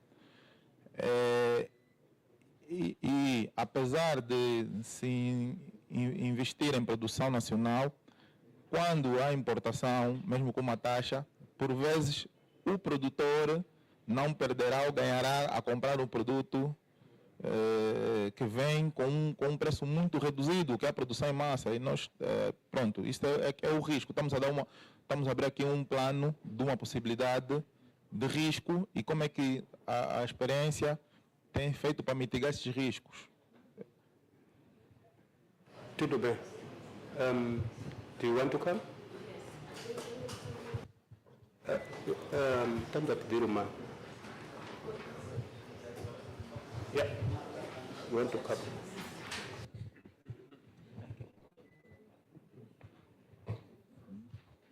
Deixa, caraca, que eu também quero.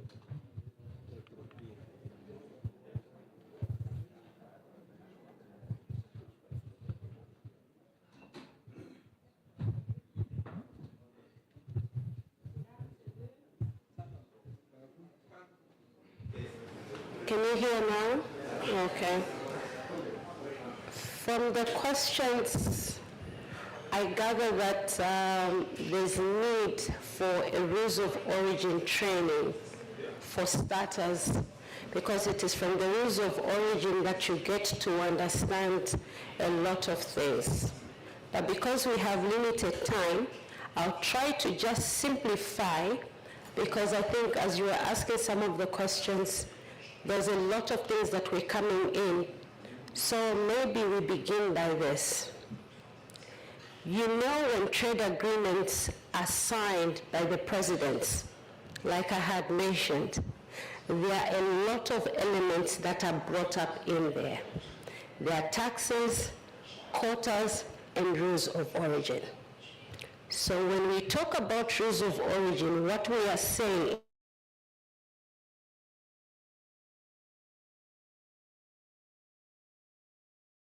is, are the goods coming from? So they set up the rules that will identify where the goods are. So there are two types of rules of origin.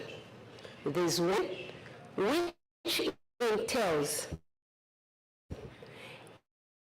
if a country from Angola or Zambia or Eswatini, they will enjoy preference. Preference in meaning that they will enjoy either duty waiver, reduced taxes. You understand? That's the preference. Rules just are certain to tell where the goods are coming from, and there's no preference given. So when I say there's no preference, it means there's no duty waiver, there's no reduced taxes. Are we together at that point? Good. So now we'll be talking about preferential rules of origin, because these are the ones that require a certificate of origin. So in order for a client or an exporter to enjoy preference, which is waiver of duties or reduced taxes, they need to apply to the authority that is in charge of managing rules of origin. Like I said, in Zambia, we have the Zambia Revenue Authority that manages the rules of origin from the time of exporter registration, certificate, and verification. So when you apply as an exporter, both in the electronic and in the money environment, you write saying, I want to be exporting, let's say, millennial, right? From Angola to Zambia. So you apply to that authority to be registered as an exporter. So the customs authority, the first step they will do is look at your documents to check that if you are going to apply for this product, what are the other required documents? So they might ask for a permit, export permit, you get my point? And in certain cases, depending on the product, like if you're in mining, they like to ask for a mining license and so forth, right? So then they'll ask the importer to provide those documents. And then they will go to the premises where the goods are being manufactured from. This is in a case where you are telling us you are the producer. So then we'll go and verify your documents as well as your process. From your process, we are now going to ascertain in which categories will your goods fall. Will they fall under wholly produced? Remember I said wholly produced are those products that are wholly produced only in one country. Natural products, natural occurring things, such as your fish, right, from the Atlantic Ocean, like maize grown from here, like agricultural products, so to speak. And if in instances where you are manufacturing goods in your country, but you need other materials to come from other countries, right? So that you could add them to your product and eventually come up with a product, right?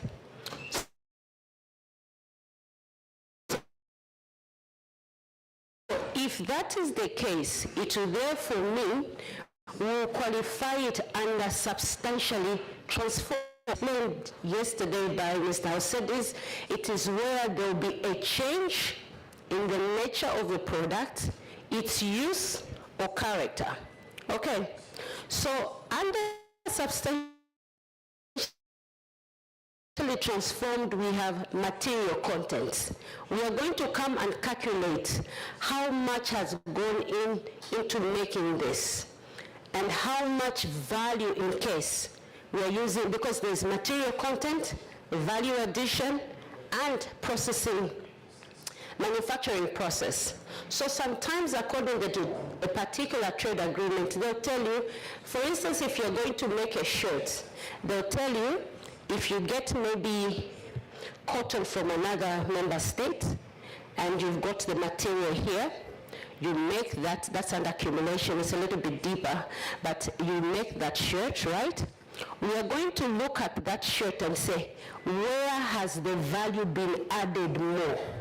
So if it's Angola that has added maybe 60% of it, then we are going to be saying it is qualifying to have been made in Angola. Then there are also cases where you are not the producer, but there's another producer where you buy the goods. We still allow under ZRA that you can come and register, buy products that have already been produced by someone, making sure that that producer is also meeting the origin criteria. So after we look at your process, we see whether your goods are qualifying as originating or they are qualifying under substantially transformed. And under the transformation, it's either material content, value, or they have undergone a certain process. Like in the manufacturing of shirts under certain trade agreements, they'll tell you it should be made from this type of yarn. Those are the rules. So once we determine which rules you are qualifying under, that is when we register your product under that rule. So the other authority in Angola is believing that Zambia has done their due diligence, isn't it? Have gone to the factory, have done the justification, and they have correctly registered that person. So once we register you, it is only when you can apply for a certificate of origin. But there are cases, like the question was, how then do we know, how often do you check? So even after we have done exporter registration, we still proceed maybe after 4 months or 6 months or twice in a year. But sometimes because we don't have a lot of resources, once in a year, we carry out what we call post-exporter registration. We go back to check, are they still doing the same thing? If they are not, then we disqualify them. Then they'll no longer be enjoying that preference. So yourselves, this is now when, it's not because we have registered an exporter, we have given a certificate of origin, then it means you can always cushion. No. It depends on your research. When you research, you might find that even if Zambia Revenue Authority has registered that exporter, then you'll find information that apparently that importer is actually getting goods like from China, bringing them into Zambia, removing the package, right? And putting a sticker that goods are coming from Zambia, right? And exporting them. Those are the challenges. But however, how then do we catch them? We catch them at the time of exporter registration verifications. We go back to go and check. And once we find, we disqualify them. And even you in the importing country, you might be told that Cynthia is registered as an exporter for oil. With your research, you notice that it's not true. You can then verify when you are in doubt that we need to verify, is it true Cynthia is registered as an exporter for this product, and are they meeting the origin criteria? Are we okay so far? It's okay, right? Okay. And now that said, I think the first presentation that was given by our engineers in the morning was in relation to now a certificate of origin has arrived in Eswatini. So in such cases, you will not query unless you have a doubt. You will continuously process the certificate and the client will enjoy preference. Verifications come in when you have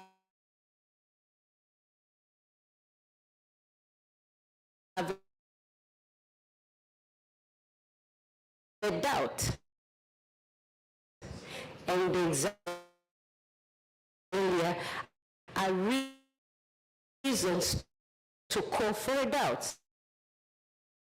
I might be getting the oil from Kenya, repackaging it in Zambia, and exporting it as a Zambian product. Those are the risks we find, because remember, when you use a certificate of origin, it is revenue that is lost, right? Make sure that the products. So when we query, the first thing we even ask is to find out if that exporter is registered. So this implies all exporters that will be getting a certificate of origin should be registered, because it's the only assurance you are giving another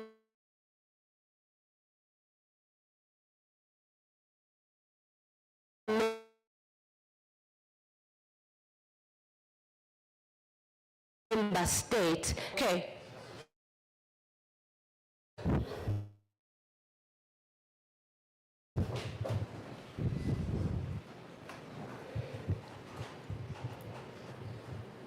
Boa tarde. A explicação que foi dada aí. Primeiro, tenho que admitir que, como o secretariado estruturou o seu programa de capacitação institucional, penso que podia ter estruturado de maneira diferente. Mas há questões logísticas que levaram com que a sequência dos acontecimentos da formação fosse esta. O ideal seria que nós tivéssemos primeiro a formação das regras de origem como um todo. E depois tivéssemos aqui a questão do certificado de origem, ou esta atividade que é capacitação institucional, mas também é uma atividade de avaliação do ponto de situação de Angola e do sistema informático que a AGT está a usar para permitir com que desenvolva-se um modo de implementação do certificado de origem eletrônico. Duas questões estavam. Primeiro foram questões logísticas, e isto que levou-nos nós a começar pelo certificado de origem eletrônico e, subsequentemente, ainda no mês de novembro, vai-se ter uma formação sobre as regras de origem, com mais detalhe, onde vai-se explicar questões como os critérios que são usados para que um produto seja considerado legítimo ou elegível para o mercado preferencial da SADC. Como foi dito aqui, todo obtido, o produto que tem um valor acrescentado, o produto que sofreu uma transformação, quais são as quantidades, em termos de percentagem, a matéria-prima vindo de fora e ela trabalhada, processada, e daí temos o produto final, quando é que isto qualifica-se. Mas também aqui devemos dizer que é o seguinte: os Estados, neste âmbito da zona de comércio livre preferencial da SADC, a operacionalização é feita na base de confiança mútua entre os Estados, partindo do princípio de que os Estados não podem mentir.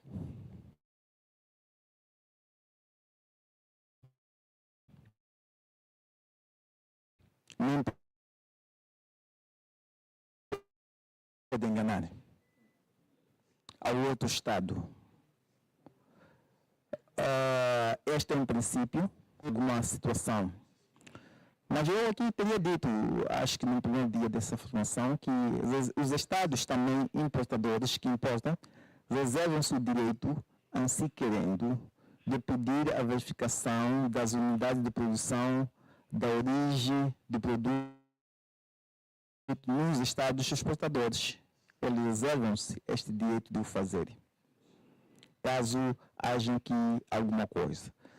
Agora, em questão de uma verificação das empresas que foram licenciadas no estado de exportação, é tarefa do estado de exportação, tempos, ou de maneira aleatória, ou usando seus perfis de risco, fazer a verificação de conformidade do produto.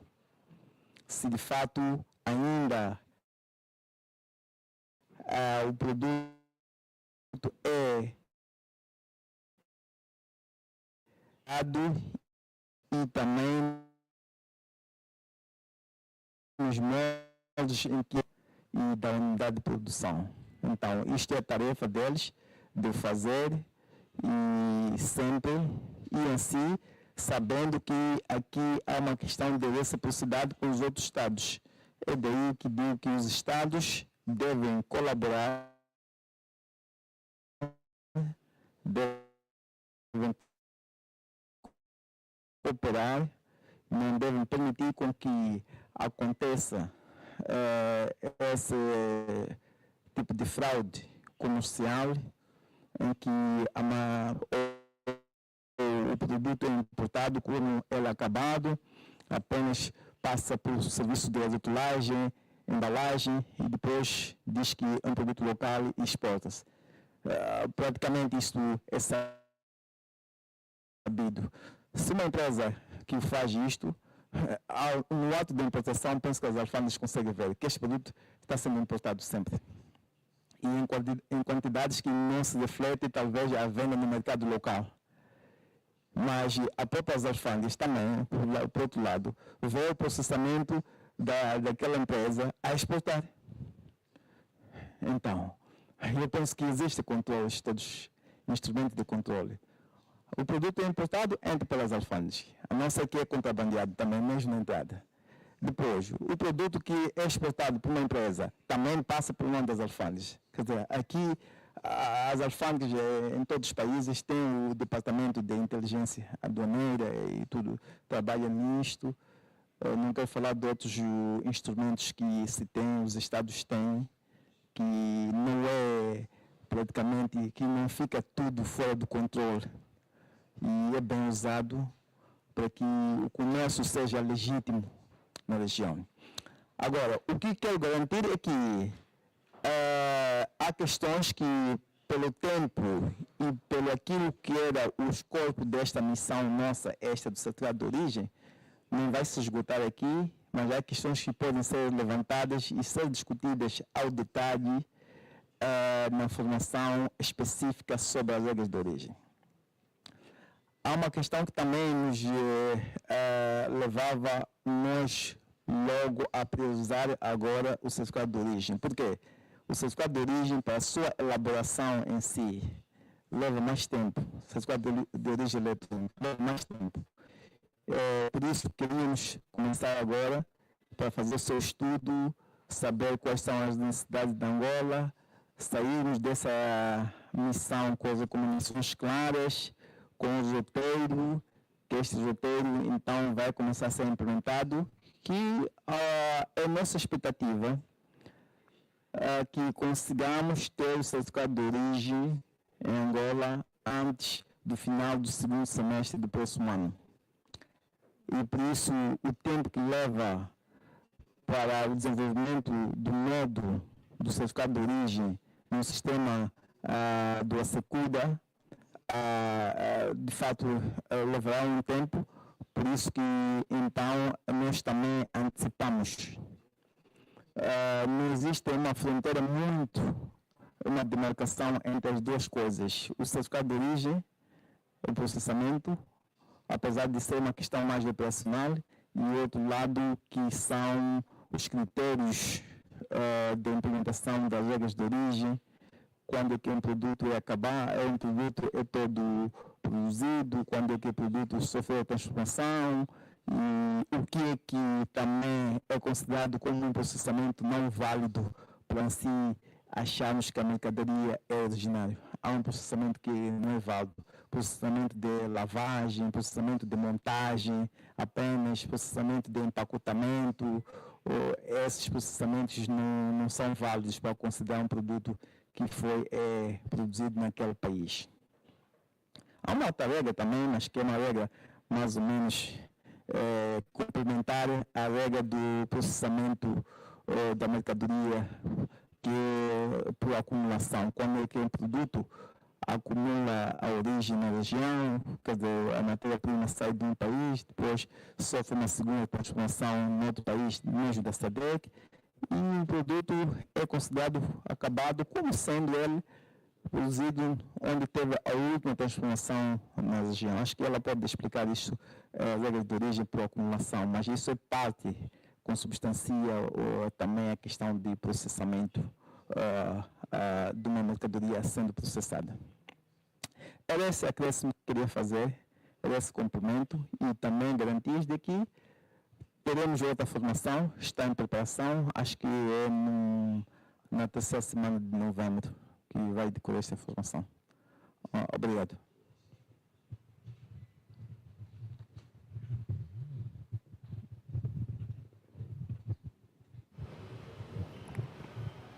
All right, I'll continue from where I left.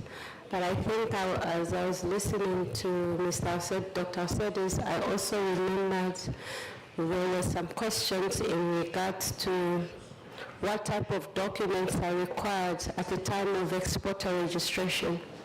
In Zambia, we require, when you're applying for a first time, to have a certificate of incorporation.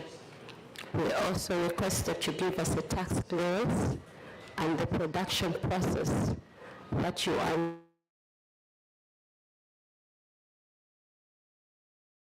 undertake for the product in question. Other additional documents, and if you're into the food industry, phytosanitary documents will be needed. And those documents, we always call on them at the time of application when you need. We look at your products and then we'll ask you which products to add. When it is a certificate, when you're applying for a certificate of origin, when we register you for maize, applying for a certificate of origin, it will only be the maize that you will apply for. So there are no cases where you have registered with the authority for maize and then at a particular time you want to take soya beans, you will not be issued with a certificate of origin because the product is identification number. So I now proceed to give a brief on how we do verifications when a certificate of origin has arrived in an importing country and they have doubts. Please, you can take me to my first slide.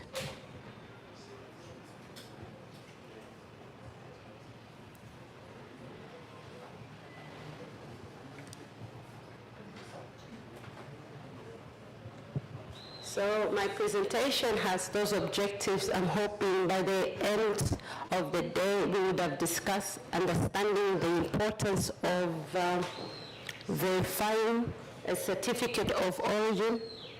Okay, who is this? Okay.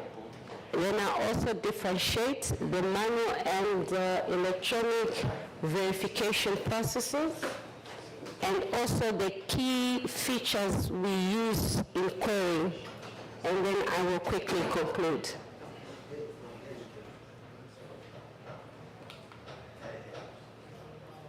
So, what is verification of origin?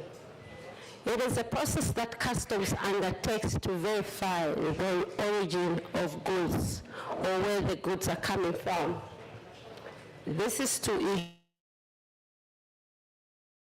ensure that preferential treatment is only given to the registered exporters. You remember we're talking about, so that's the reason why we actually do verification, so that we make sure as customs to understand that those goods have indeed met the origin criteria from those physical inspections, and also to ensure that only those exporters that have registered are the ones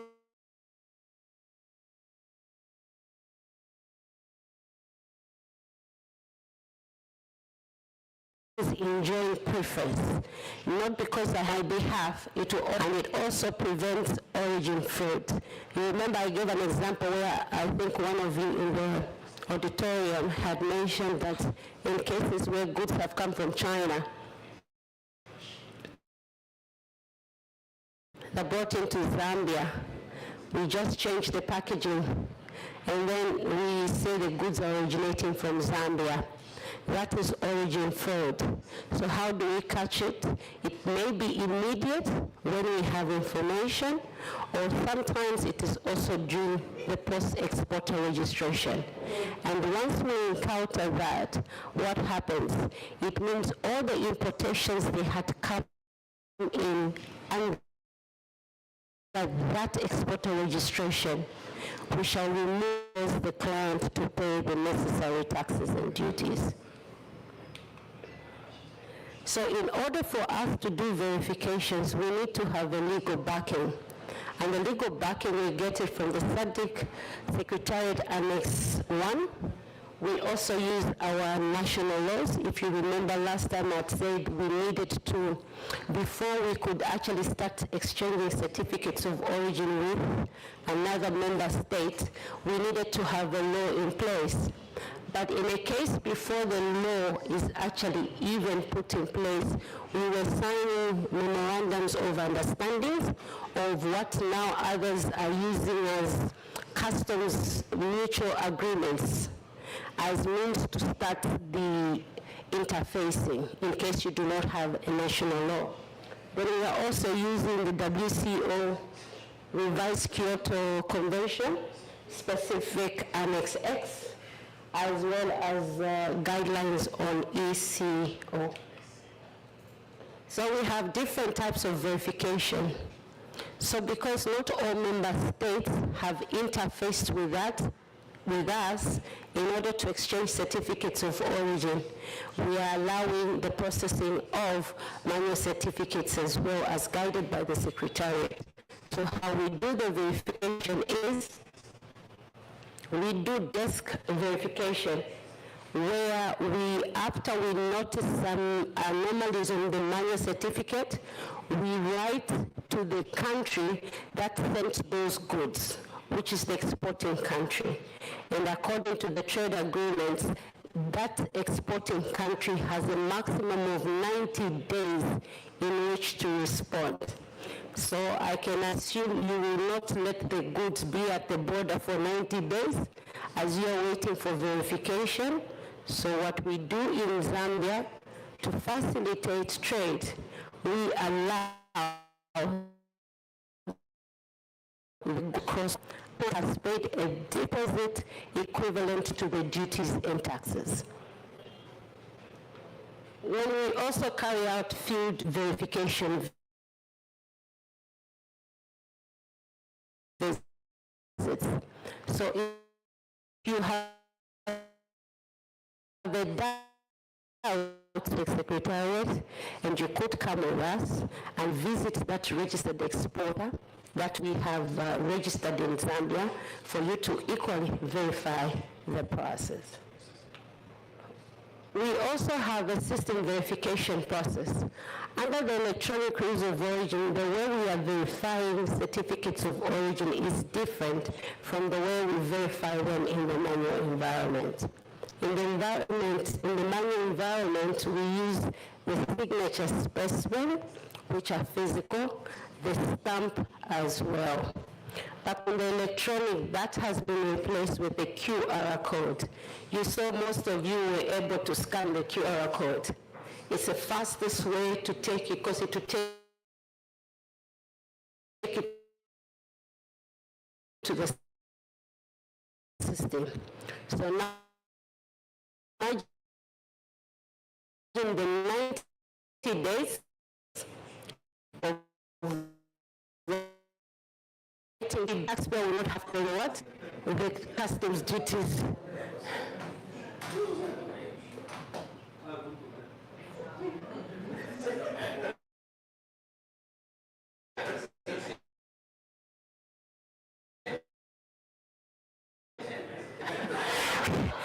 I thought the translation had gone to Northern English to French. Okay. Okay, I can proceed. Okay.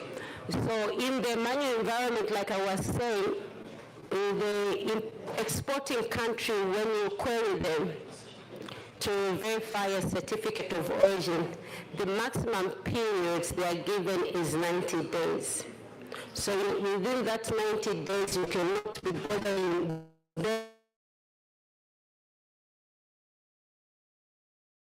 them because they are mandated legally by those instruments I said earlier, because they are within the time frame. But authentic, it is on the customs system.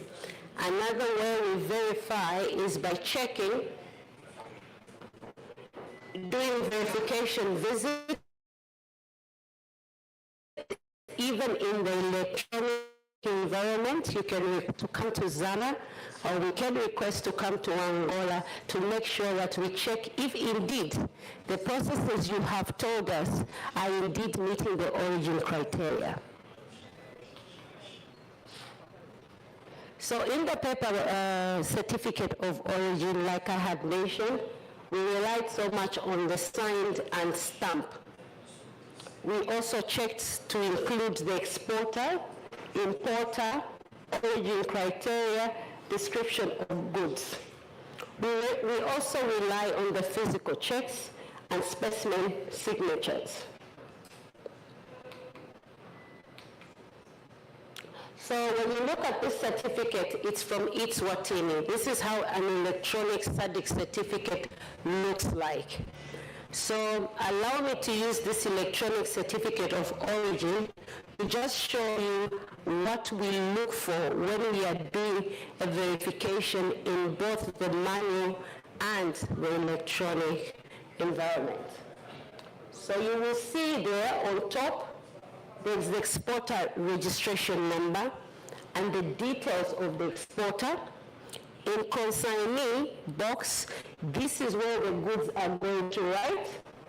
And on top there in box 3, you have the SADC electronic certificate number.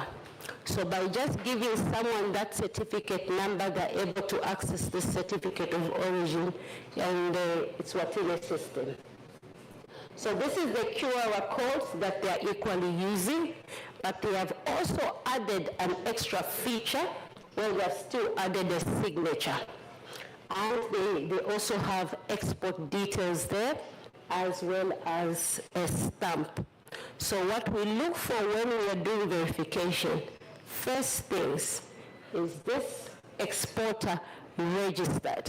Because all trade agreements require that an exporter or anyone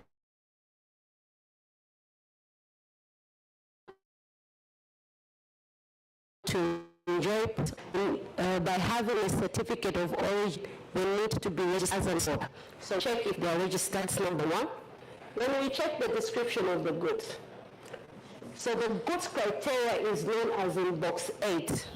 This is where it's written origin criteria.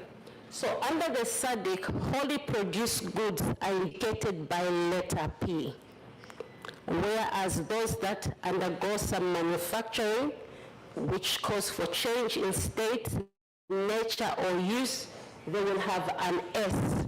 So that S tells you that these goods have undergone some form of processing. So then you will now be calling for, have they qualified under change in tariff heading? And change in tariff heading goods are those goods whose imports at the time of manufacture been the animal, right? That's isn't it? That heading will be animals, right? Yes. And then when I now put it as heading 01012, still in the animal, but have you noticed that the input initially was in a different HS code, right? But now the final product has a different HS code. Could be in the same heading. Some actually qualify it even at subheading level. I don't know most of you if we're good in classification, but it also entails classification in rules of origin. But that is a course you will need to undergo in details, as this is just to try and bring you to understanding what will be coming in the future. So the origin criteria we have mentioned, there's also the putting of the invoice there. In the manual environment, like I've said, it's very difficult.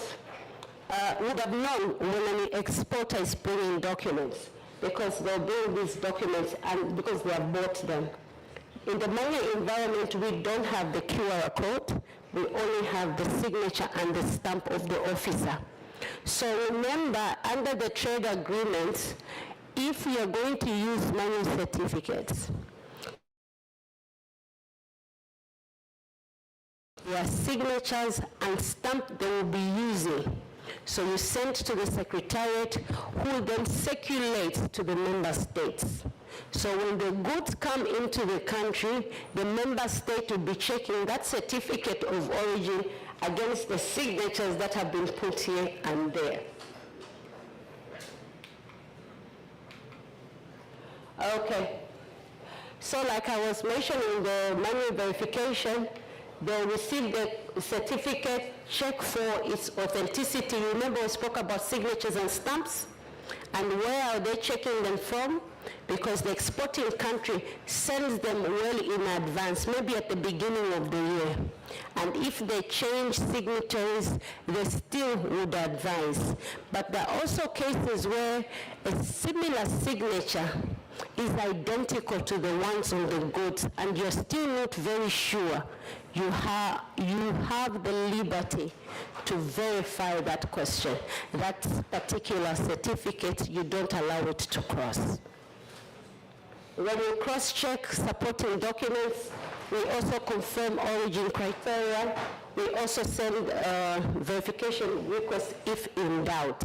So even if a signature has a slight bend or something in the manual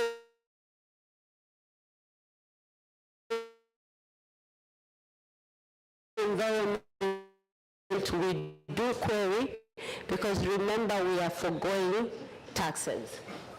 Hard is time consuming, and the payment of customs duties, which I mentioned, and wrong preference treatment because the goods may not have been qualifying under that criteria.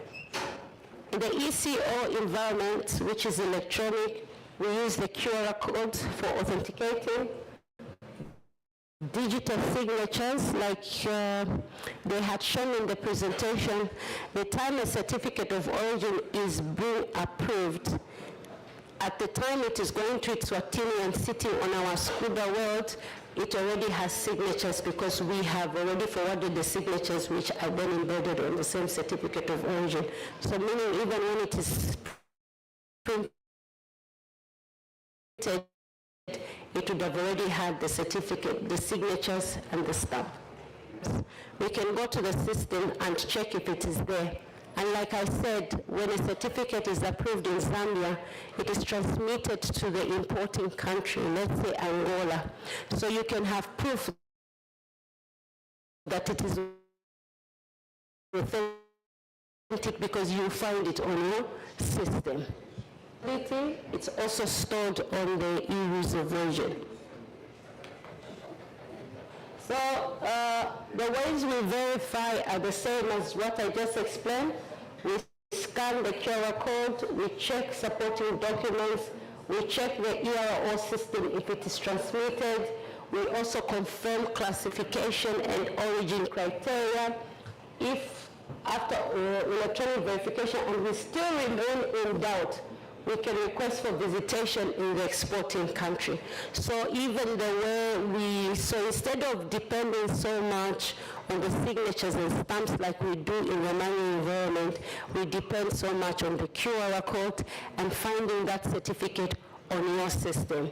Because when we do an interface, it means when we process a certificate and approve it in Zambia, it has to definitely come onto your machines that we shall interface with, the links. And so that's another way you can tell it has come from the Zambian link because that data would have been secured. The advantages definitely are immediate. You were able to scan the QR code and immediately you were able to see that it is authentic, unlike waiting for the 90 days. Then again, it eliminates fraud. It also reduces paperwork, and paperwork entails, again, reducing the cost of doing business. It also enables real-time data exchange. So once a certificate of origin is processed from the Zambian time, within 5 minutes, that will even be a delay. But in most instances, within 2 minutes, the certificate is on its Swatini side. And it also increases compliance and transparency. In my conclusion, verification of origin ensures integrity of the preferential trade in the sense that are in preference. Shift to e-certificate brings efficiency and transparency. As you could see, within 5 minutes, the certificate of origin has already been seen. And regional coordination is one of the keys in harmonizing the implementation. I end here. Thank you very much.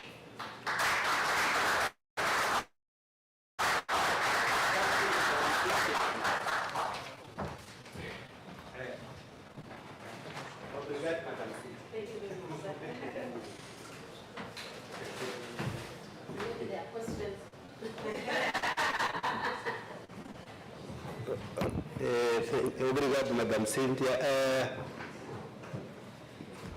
Kita, alguma coisa deu para aprender, né? Deu, né? Agora, não sei se temos algumas perguntas. Tem, doutor aí tem. Madame Cíntia, just take a note. There are questions coming in.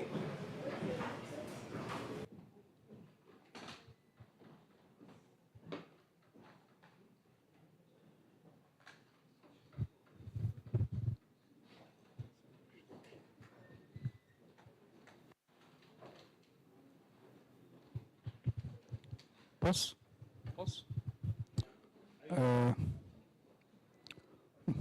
Boa tarde a todos. Isidoro Lussate, Madame Cíntia, boa tarde, obrigado pela apresentação. Estamos aqui para observar, ver e trabalhar em conformidade dos que já estão para frente. Tenho aqui 2 questões que eu gostaria que elucidasse, se possível, na indústria automóvel. Eu gostaria de colher mesmo informação sobre os processos da indústria de automóvel, se é que o país, o vosso país de exemplo, tem esta indústria já muito bem sustentada localmente. Essa é a primeira questão. A segunda questão é recorrente, mas aí que vem. Das transações feitas nos vossos processos internos, qual dos produtos é mais sensível a questionamento? Porque o processo em si não é perfeito. e durante as transações há sempre questionamentos, que apresentou aqui alguns exemplos sobre alguns produtos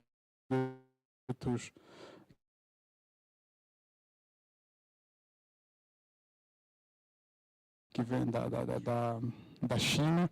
Aqui o nível de responsabilidade para combater empresas que não têm capacidade de imediato exportar o que elas não têm capacidade de importar, para não haver uma reexportação sem que o produto se torne originário do país, nesse caso de Angola.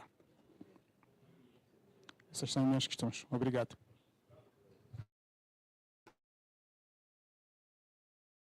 Bom, eu uma 5. Nas transações especificamente. Nas transações, aqui o que se quer é um exemplo, porque elas já fazem, qual dos produtos são mais susceptíveis a ter dúvida. Produtos duvidosos a serem exportados. Que são, quando há dúvida, porque alguém acha que deve estar a entender que há alguma probabilidade de ter alguma falta, não ser real. Os produtos não são real vindo do país A para o país B. Ok, então quero exemplo. Eu quero exemplo. De mercadorias suscetíveis de não qualificar. Ok.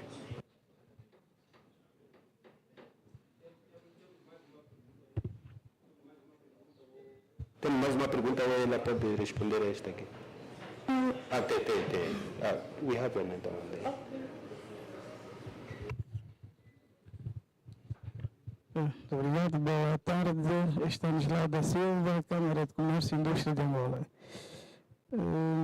Bom, eu tenho apenas uma questão que está relacionada com a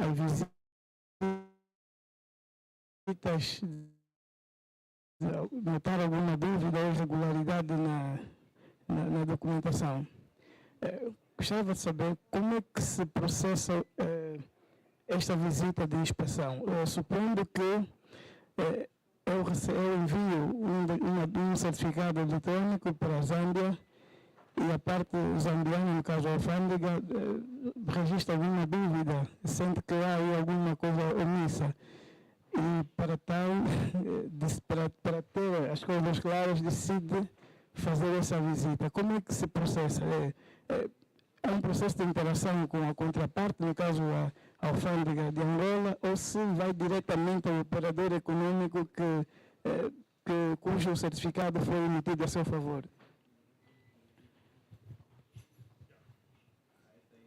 Captamos. Está simples, yes.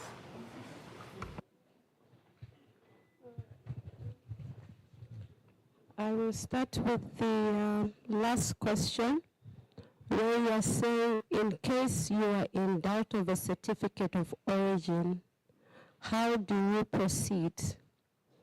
So remember, when you are in doubt of a certificate, you will need to indicate to the authority what your doubts are on. Is it the signature? Is it the origin criteria? Is it the doubts that you think the exporter is not registered? So whatever the case, you will need to inform the authority. So the processes are internal processes that every organization comes in with.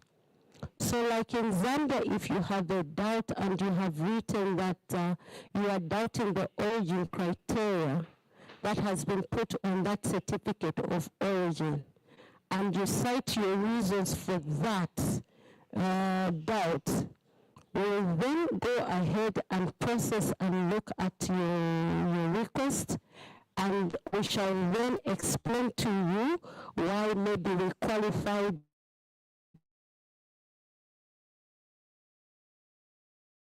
it in that work to the other already obliged under those legal frameworks I mentioned to request for a physical inspection and assessment of the production process. So that is what happens. I hope I have answered that. Is it physical inspections?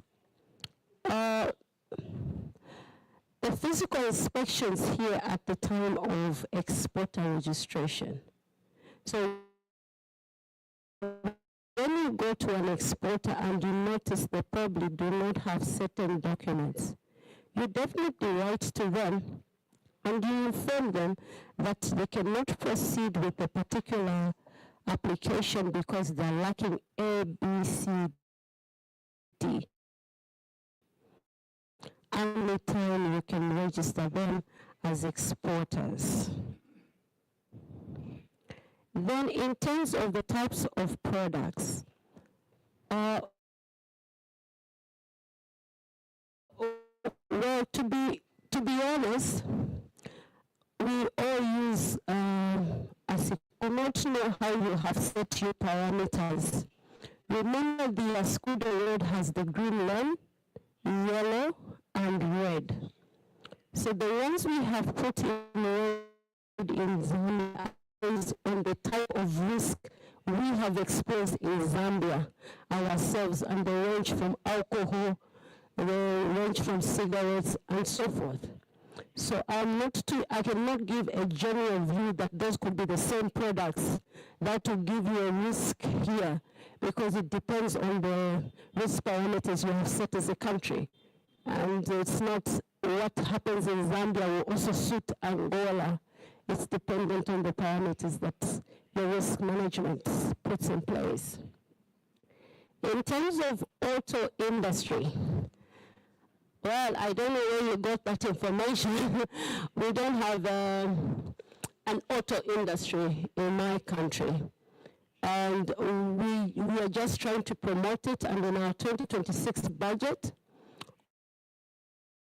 we have introduced a reduction of customs duties on components that come in lockdown form if they're going to be used in the assembly of a motor vehicle, a tractor, and trailers. So I really would not say the risk we have found, because we don't have that in our country. But now, 2026, we're now trying to promote the auto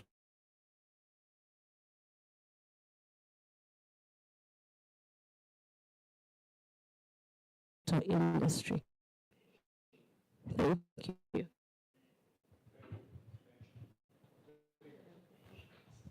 Muito bem. Se posso acrescentar no que posso fazer mais?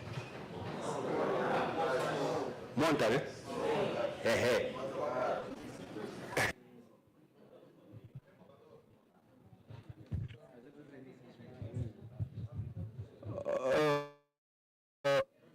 Mais uma vez,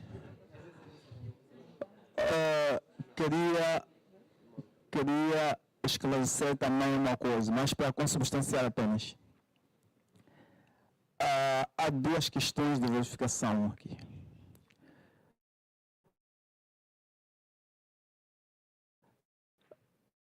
No ambiente manual do certificado de cidade e do certificado de origem, aquilo que é as assinaturas e os carimbos, e se a emissão desse certificado de origem foi genuína. Depois temos também aquilo que é a verificação dos critérios de produção, ou critérios que levaram à atribuição do certificado de origem àquela mercadoria. Isto é, dúvidas do país importador, se aquela mercadoria de fato é originária e ela obedece àquilo que são os critérios de produção, de modo a que ela seja elegível ao mercado preferencial. Neste segundo ponto que estou a dizer, mesmo com a introdução do certificado de origem eletrônico, as dúvidas sobre o critério do certificado de origem, sobre o critério da atribuição do certificado de origem, vão persistir. Situações em que um Estado vai ter dúvidas se esta mercadoria de fato é originária ou não é originária.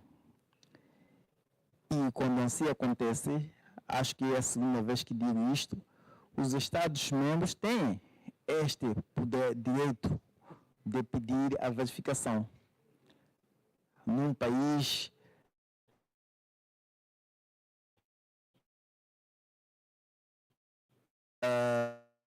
de exportação, até porque recentemente foi aprovado um guião de verificação de mercadorias da unidade de produção em caso de dúvidas. Há um guião que aí indica o que é que o conjunto de procedimentos, documentos que têm que ser postos à disposição, o papel do secretariado, o papel do Estado que será verificado e também o papel do Estado que vai à verificação.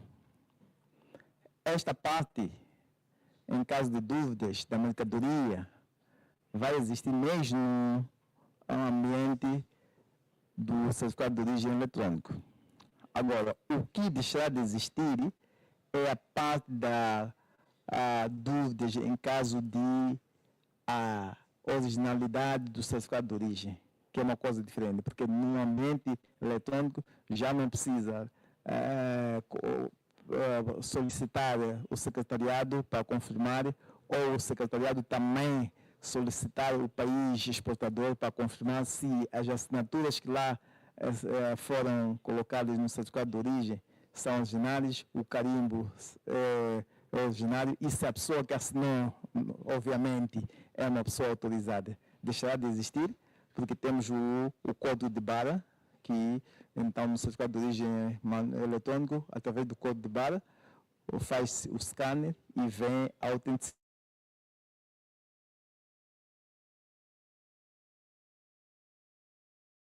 No ambiente eletrônico. Claro que existirá.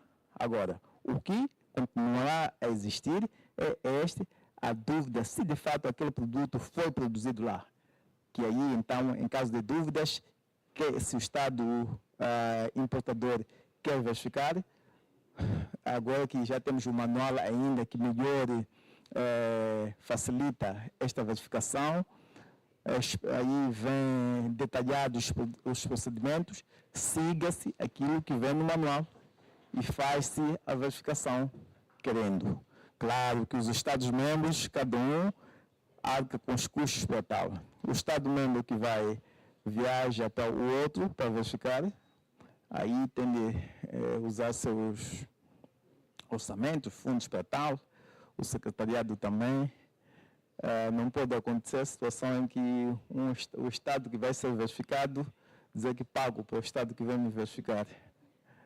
Pago as despesas. Ou um dos Estados escolhe também, diz ao secretariado que pronto, nós vamos pagar as despesas para o secretariado vir verificar. Cada uma das partes arca com as suas despesas para esse tipo de verificação. Queria apenas acrescentar esse detalhe.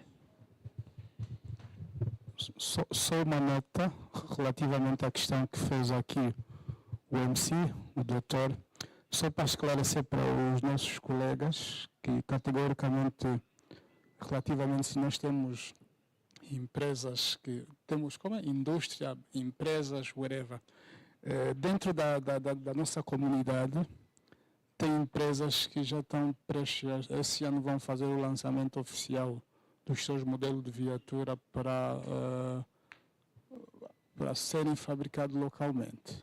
Era só para esclarecer. Só um minuto. Se eu estou cá é porque estou aqui a defender uma causa que eu sei, conheço e domino. Né? Se vocês são apologistas que estão... Posso falar, colegas? Como ser muito cético também não ajuda nada o nosso trabalho aqui, né? Cada um defende o que sabe, porque nós não estamos aqui, saímos das nossas casas para fazer teatro, né? Então vamos respeitar aqui as nossas opiniões. Se eu estou a falar é porque né? Não, sim. Vamos continuar, vamos ganhar tempo. Sim, o que eu posso partilhar com os colegas é isso. Agora, se quer ser específico, esperem em dezembro, vamos convidar a empresa, não o senhor. Tá? Obrigado. Tudo bem. É assim, quando eu perguntei se Angola monta ou fabrica, era mesmo para nos situarmos, porque na verdade existem regras, existem critérios para conferir a originalidade da viatura produzida ou montada num certo país. É aquilo que o doutor Alcides estava a dizer, que infelizmente houve a inversão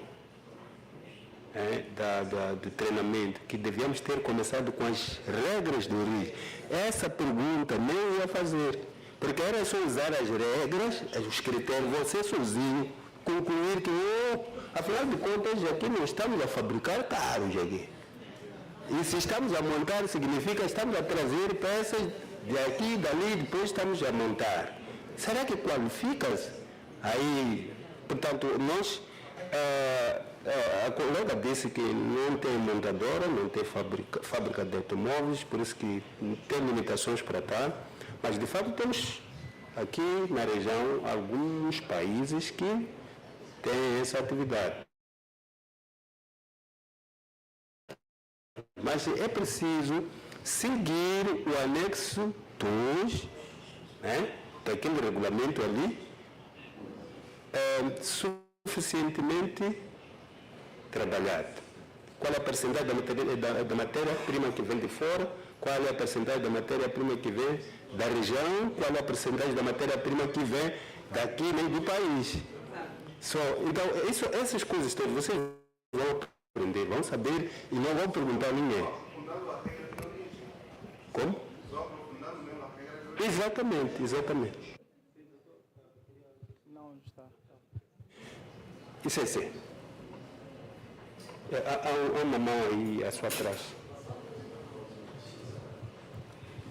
Bom, obrigado mais uma vez.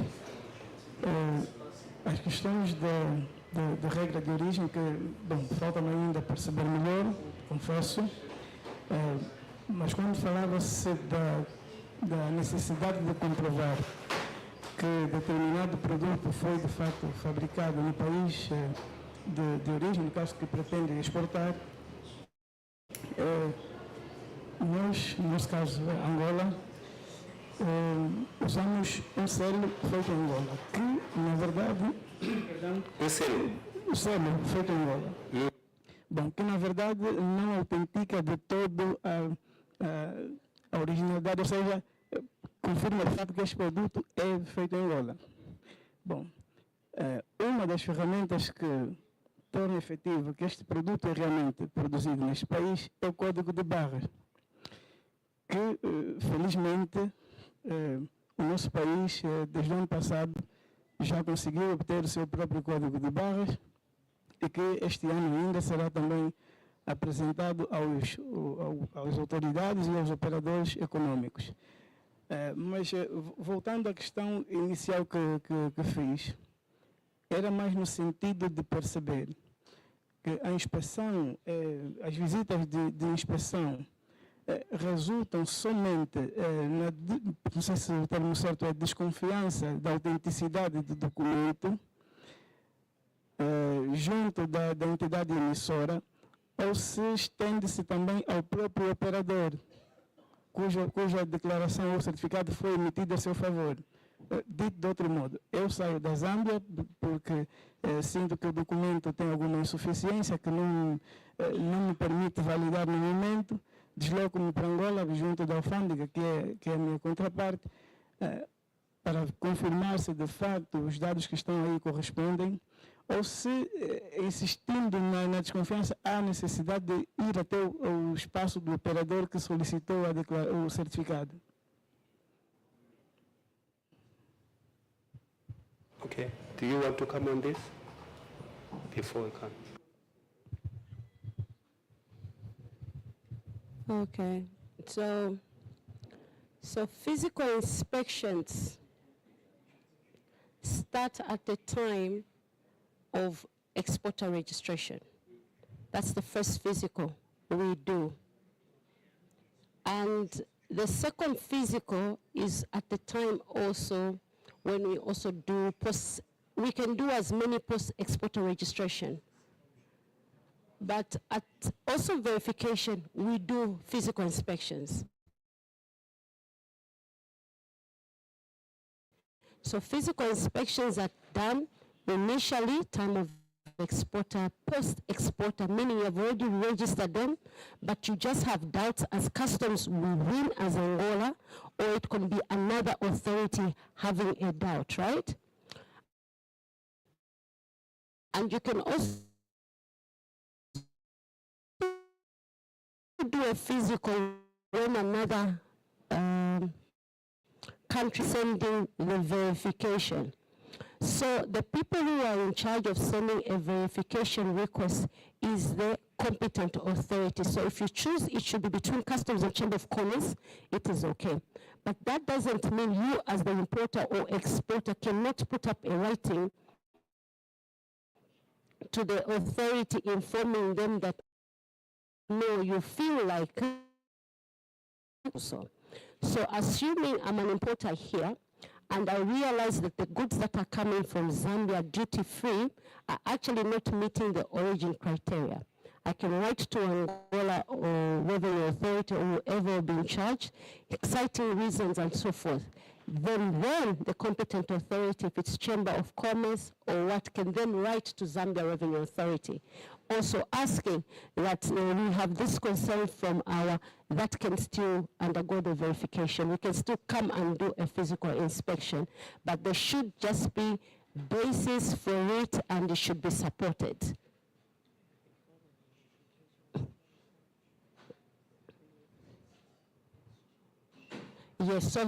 Yes, so even before, she's just adding up to me.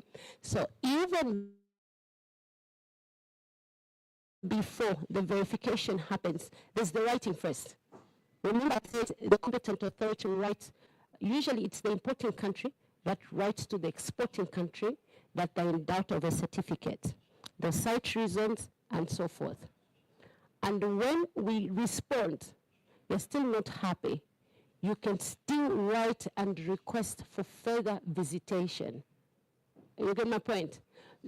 So it can be an importer who makes a query to the authority, and the authority now picks it up between the two authorities. I hope I got your question right.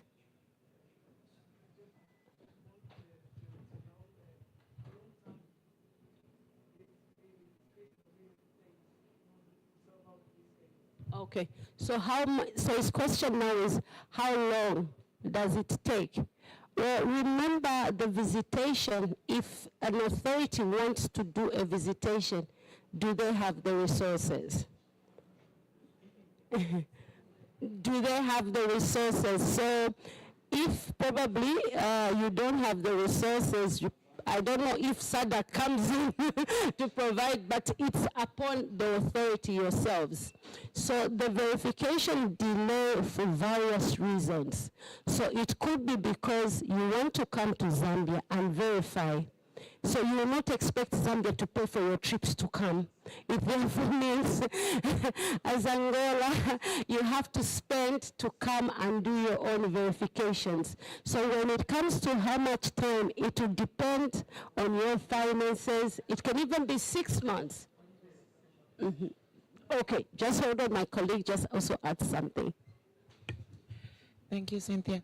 Okay, colleagues, for SADC purposes, even before going for a physical inspection, behind the SADC certificate, there is a provision wherein you can first request for a verification. So the exporting state should respond to your verification within 6 months. Yes, so that is the exchange of the information still in writing. But then if you are still not satisfied on the product that is being imported in Angola, you then can request through the Secretariat for a physical verification. And during that physical inspection, the team from Angola with the team from Zambia will visit the premises so that the team from Angola observes the process and satisfy themselves that the criterion is actually satisfied.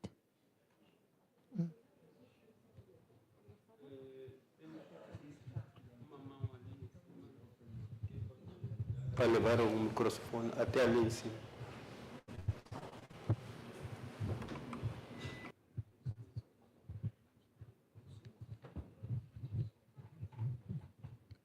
Muito obrigado. Parabenizar pela apresentação, que foi muito clara. Também está quase na hora do almoço, não vou demorar.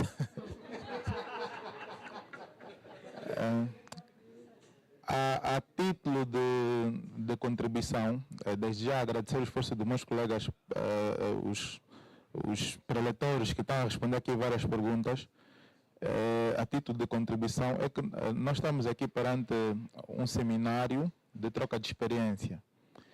E eu gostaria de destacar que a maior parte das questões que nós estamos a colocar é na perspectiva de beber das experiências passadas. E da experiência da apresentação que vimos há pouco tempo e outras, demonstra um cenário perfeito. O interesse, e aqui na qualidade, temos a equipa aqui do ACICUDA, na AGT, na qualidade dos especialistas que estão aqui, queremos e tentamos beber daquilo que são as experiências que não correram bem, os riscos, os desafios, o que aconteceu, como fizeram para ultrapassar. Então, por isso é que fomos um pouco insistentes em questionar na perspectiva das fraudes que detectaram, provavelmente, desde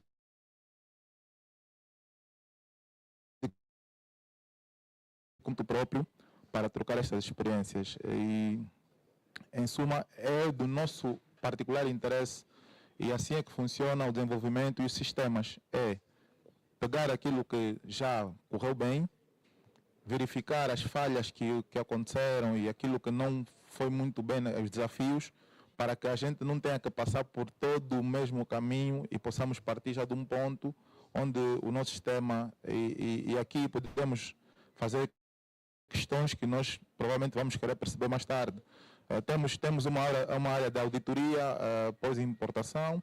Era necessário saber se existe uma parte desse sistema que faz auditoria pós-exportação ou não, se tem áreas próprias, de uma forma mais técnica, mais interna, na questão de exportação. Nós também, claro, o ACICUDA tem um perfil de risco para importação, tem um perfil de risco muito na vertente daquilo que são os interesses da cobrança de direitos e segurança, entre outros. Então estamos a falar de questões muito técnicas.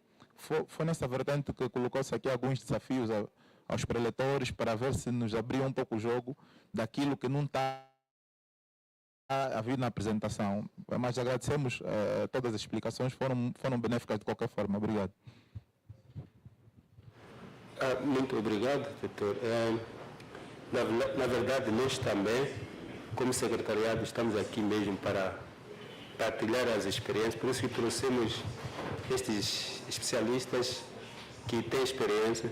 Ou seja, ainda é um bebê, então tem que beber tudo o que possível, né, para não cometer as falhas que os outros cometeram. No entanto, é um caminho longo, não é possível termos todos os detalhes aqui, neste momento, mas acredito que, com o andar do tempo, vão ter essa informação.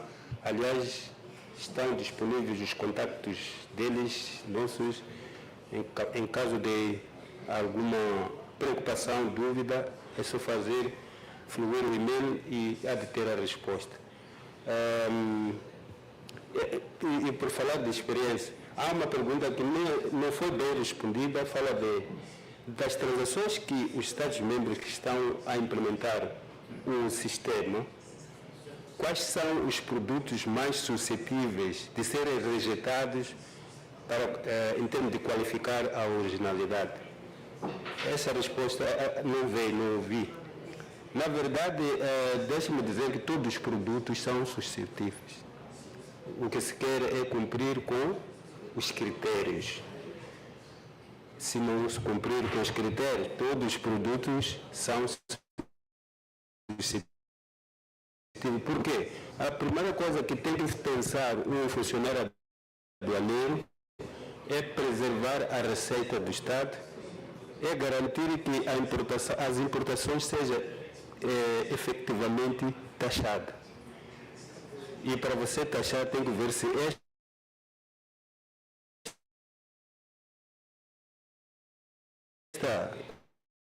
esta mercadoria tem tratamento profissional ou não tem. Se tem tratamento profissional, vai ser tratado como está. Caso não, também tem o seu tratamento. Todos os produtos importados são suscetíveis, ou exportados também são suscetíveis de ser rejeitada a originalidade. Então, o setor privado tem que beber muito, que é para não ter os produtos rejeitados, quando é para exportação. Longo, é um documento longo. Mas, porque cada produto que está lá está bem discriminado. Quando é que se diz que este produto que está na intenção pautal X pode ser garantido ou pode qualificar para ser originário daquele país? Então, e isso aí não é uma coisa que se aprende em 5 dias. Mesmo nós, que já somos aduaneiros há mais de 30 anos, ainda aprendemos. É preciso ter consciência de que sempre as coisas mudam. Só para vos dar um exemplo, o sistema harmonizado de codificação de mercadoria muda em cada... São 5 anos. Isso significa que se você esteve fora da plataforma durante 5 anos, quando voltar você é novo, começa a dizer. Está a ver? Então, nós agradecemos mesmo o vosso apetite de querer saber mais, mas infelizmente o tempo não é suficiente, mas vão ter mais oportunidades de aprendizagem e acho que é hora do almoço. Doutor? Não? Eu nem tenho hora. Que horas são temos agora? Então, é hora do almoço, bom apetite. Até às 14.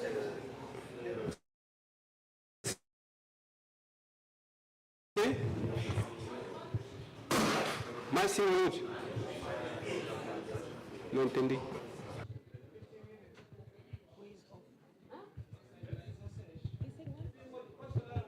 Pode falar ao micro.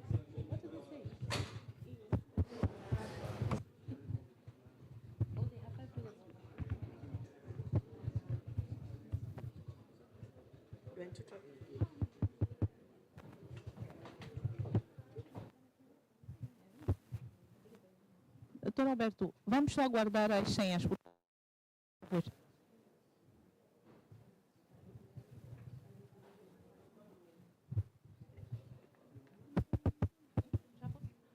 Doutor Alberto, vamos só aguardar as senhas, por favor. Uns 10 minutinhos. Então, 3 minutos, não tem problema. Então, quando sairmos daqui, voltamos às 14h30. Se agora são 13h30, temos 1 hora para o almoço e voltamos às 14h30. Muito obrigado. Já podem trocar impressões também com os experts antes do almoço. Obrigado. Tenham um bom apetite.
Colegas, por favor, colegas.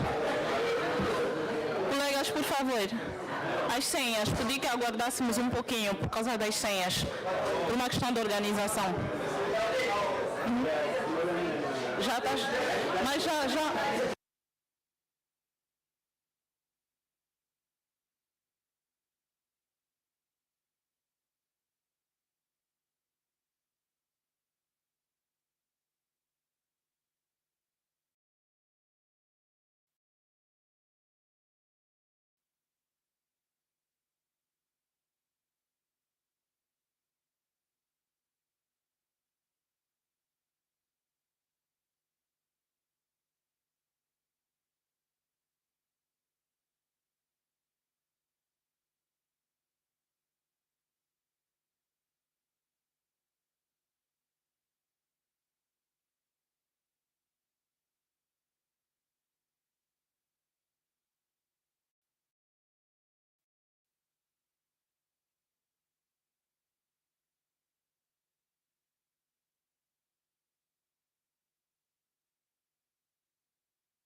Boa tarde.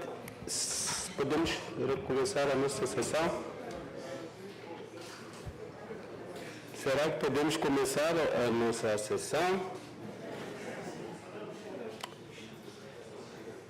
Portanto, a sessão desta tarde é continuar com a identificação das atividades a serem implementadas como forma de preparar o plano de ação de Angola.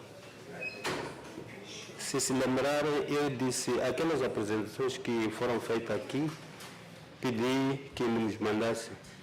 Não recebi nem sequer um. Lembra-se? Aquelas apresentações dos grupos. Aquilo que escreveram, nem que fosse necessário escanear e mandar. Não mandaram. Eu apontei algumas coisas à medida que iam apresentando. Mas está tudo bem. Ok, então, tenho algumas questões aqui que os colegas, talvez melhor seria colegas da AGT. Colegas da AGT. ICT, Legal and Business. Volto a repetir. Business, quando estamos a falar de regras de origem, estamos a falar daqueles que estão no departamento das regras de origem. É por isso que eu perguntei se estão aqui ou não. Porque há algumas coisas aqui que só são eles mesmos a implementar. A primeira questão que eu queria saber é se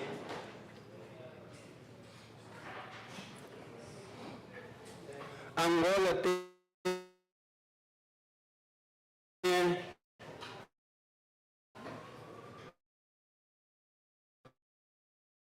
o código aduaneiro. A pauta é uma coisa, o código é outra coisa. Tem código. Eu sei, eu pesquisei, encontrei. O código aduaneiro de Angola, se não me falha a memória, foi desenvolvido em 2021, né? E 6. Não foi revisto. Não foi revisto? Ainda não terminaram. Ok. A segunda questão. O Código Aduaneiro angolano tem dispositivos legais que permitem a troca de dados ou informações eletrônicas. Sim? Tem, né? Tem.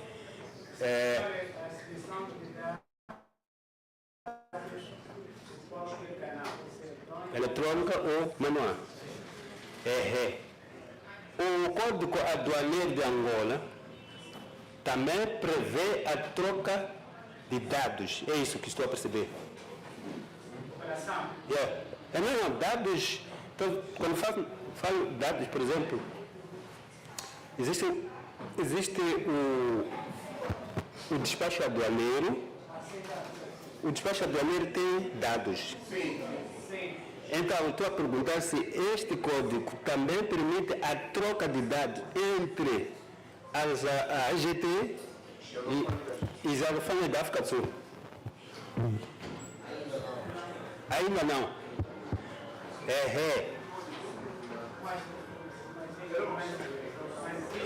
Existe uma norma que prevê a troca de informação com as outras instituições congêneres. Não sei se é isso.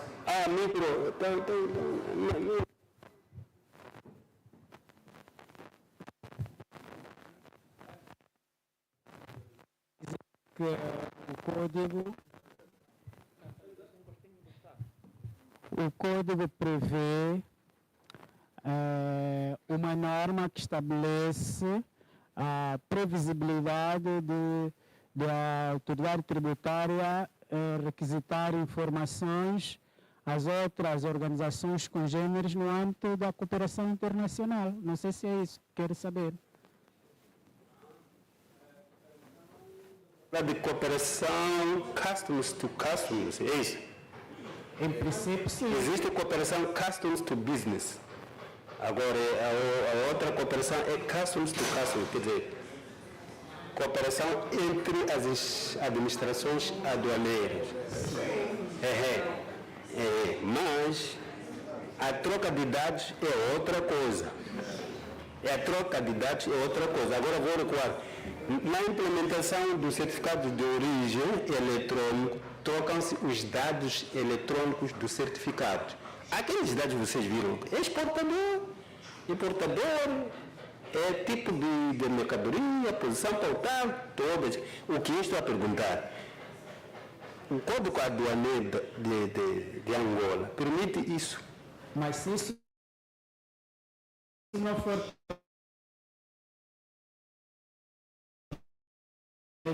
Em 2006, quando o aduaneiro entrou em vigor, não se tinha a ideia de se requisitar informações de caráter aduaneiro às outras instituições que não sejam as aduanas.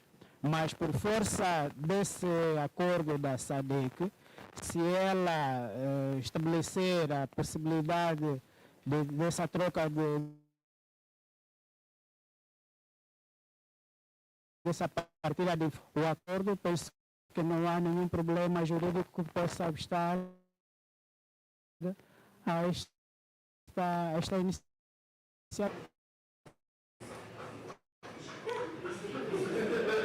TPC é mesmo para... Agora, estão a ver onde é que eu ia. Era mesmo para ter informação substancial se isso acontece. Se não temos certeza, já tem lá, ontem falamos disso, já tem lá a área de juristas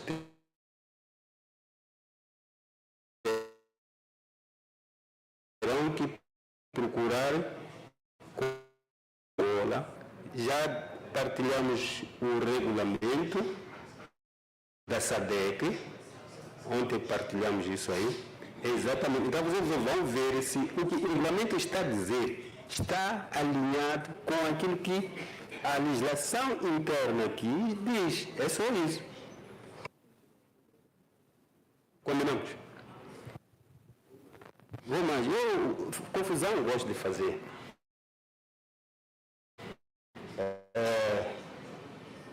Vem mais uma pergunta.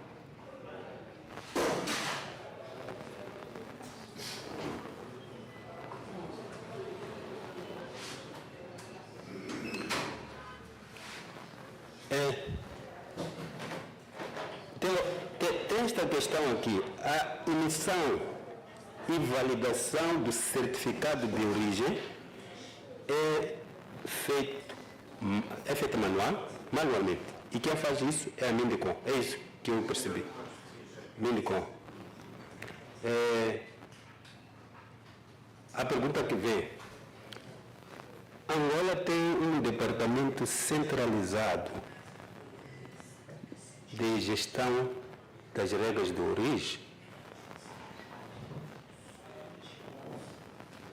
O que eu quero dizer é, existe um departamento que lida com as regras de origem aqui em Luanda e que auxilia todo o trabalho a nível nacional?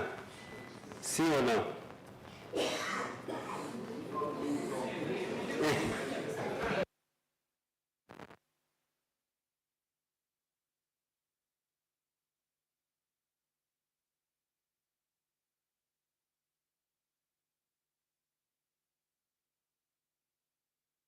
Por favor, Mindicom, está aí aqui? Não está.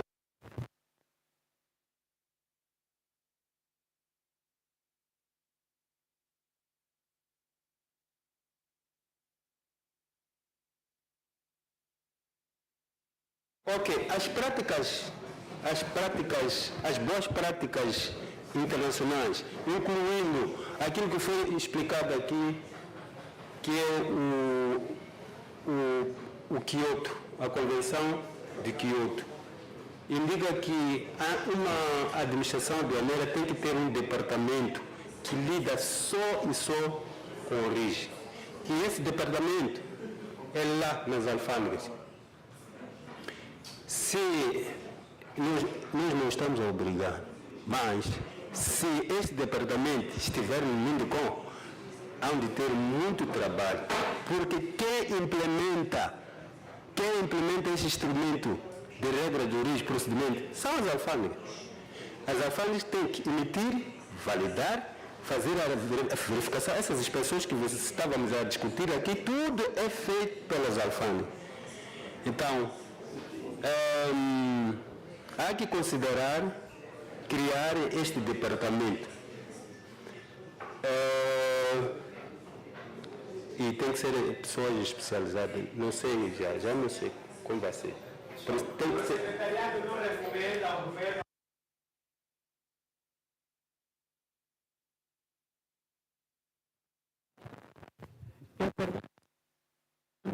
Recomendações ao governo angolano nesse sentido.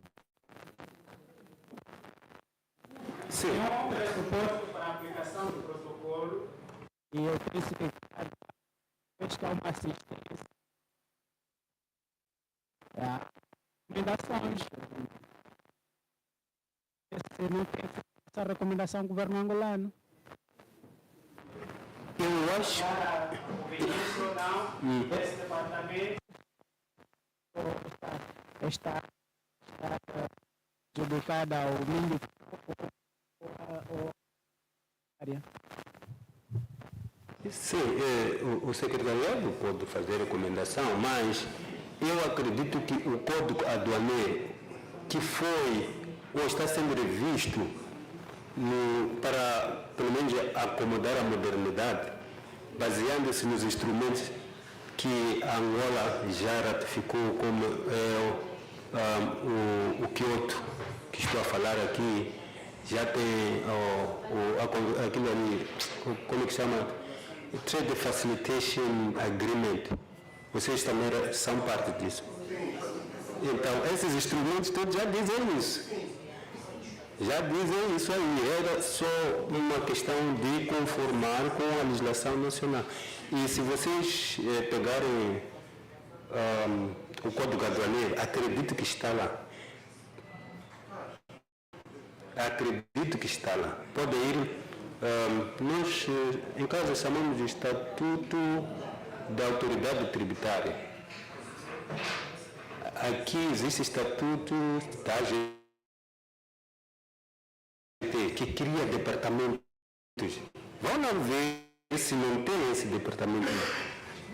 Mas tem. Não é certo, na verdade. Tem.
Dois, três.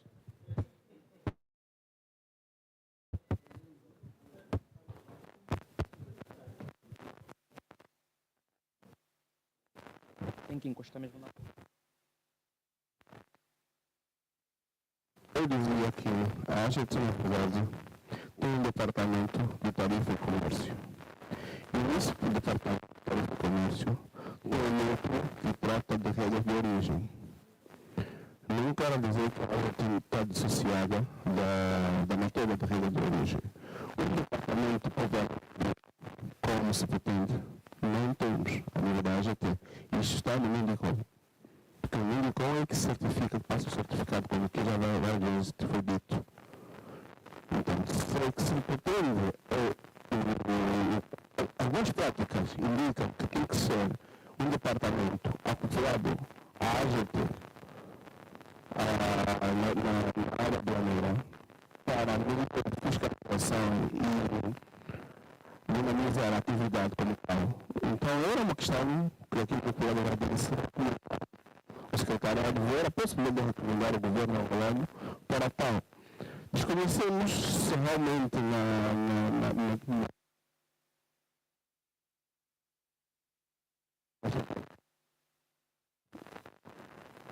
ela tem aqui o reforço, caso para o estatuto, onde é que fala.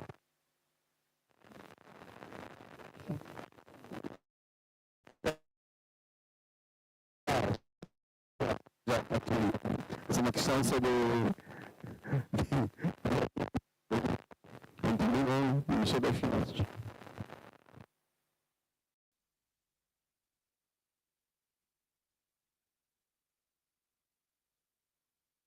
Está em que direção?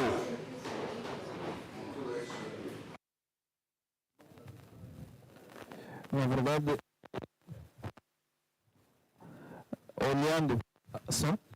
olhando para o novo estatuto da AGT, porque a AGT tem um estatuto novo, que é agora deste ano.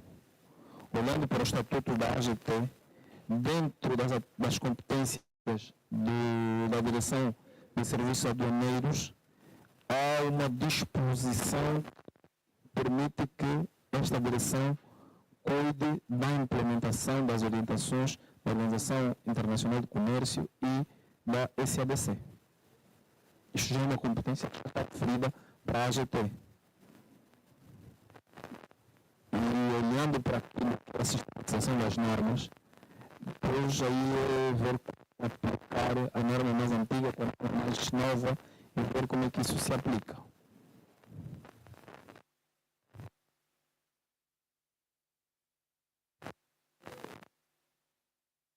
Ok,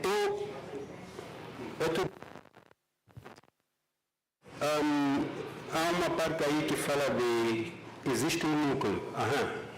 Eu peço para passar o micro para o colega antes de.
Dois, três. Essa senhora aí.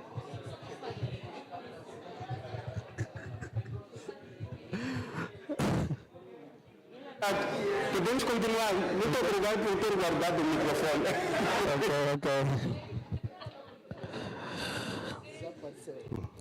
Jorge Mendonça, eu faço parte do Ministério da Indústria e Comércio, porém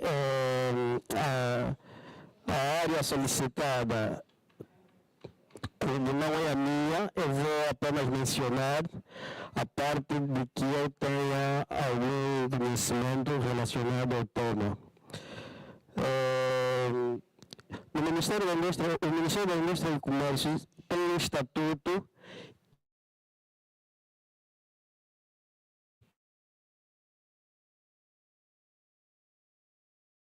que no artigo 10º os certificados de origem. No entanto, gostava de fazer aqui uma referência que os certificados de origem, cá em Angola, não é apenas o Ministério da Indústria e Comércio que elabora. Existe também o Ministério da Agricultura. Eu vou depois explicar quem faz o que. Mas o Ministério da Indústria e Comércio elabora que não perca, de acordo ao decreto presidencial número 99/24, de 26 de abril,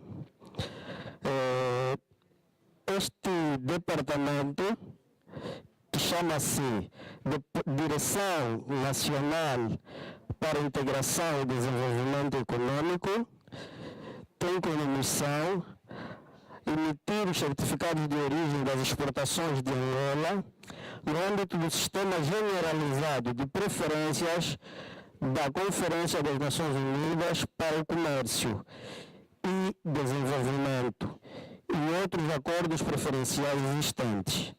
Ou seja, o MINDICOM nesse momento emite certificado de origem para produtos de transformação das indústrias transformadoras. As indústrias extrativas têm outros departamentos ministeriais que tratam os certificados de origem. Apenas isso que eu queria. Muito obrigado. Mas quando os colegas desta direção estiverem, vão procurar clarear melhor no seu escopo do dia a dia. Colegas da gente estão confortados? É esse certificado de que estamos a falar aqui? Não estamos a falar do certificado preferencial. A Madame Cíntia explicou bem aqui quais são os diferentes tipos de origem. Pode-se emitir um certificado de origem para NTBs, barreiras não tarifárias.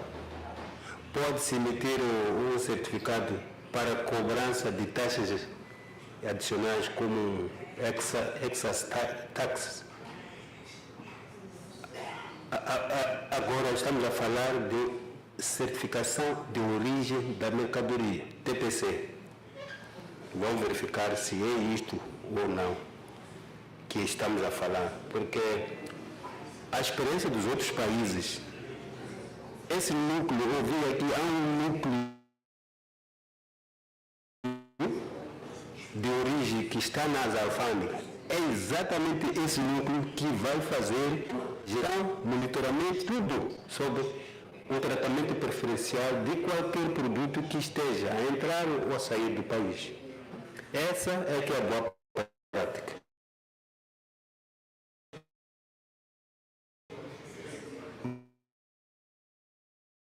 Mas nós vamos pegar, escrevemos aqui. Se querem ou não, porque já estamos a começar a identificar os problemas, né? Já estamos a identificar os problemas.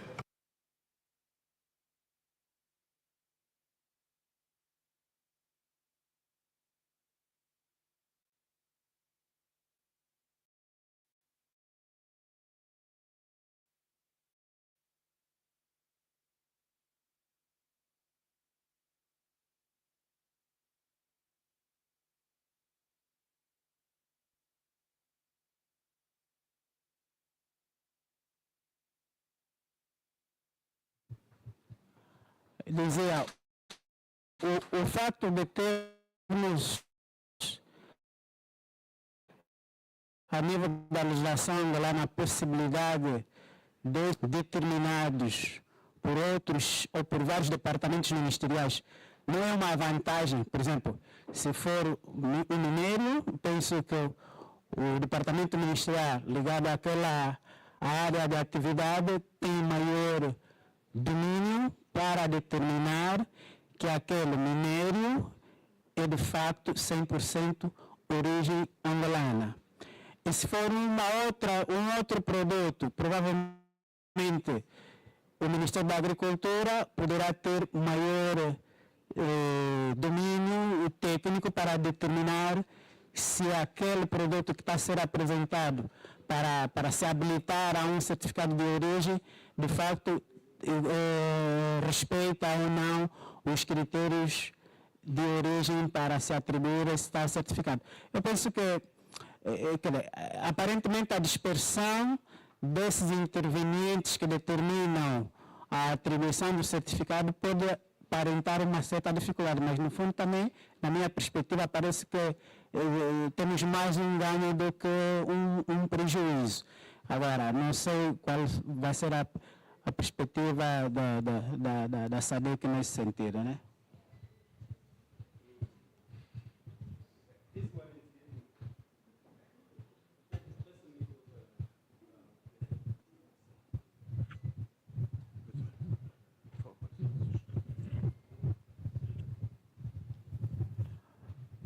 Boa tarde. Eu penso que foi dito bem aqui, foi bem explicado sobre os registros dos exportadores. Que um exportador pode ser um produtor ou pode ser apenas um exportador, não produtor. E o Ministério responsável que faz isso,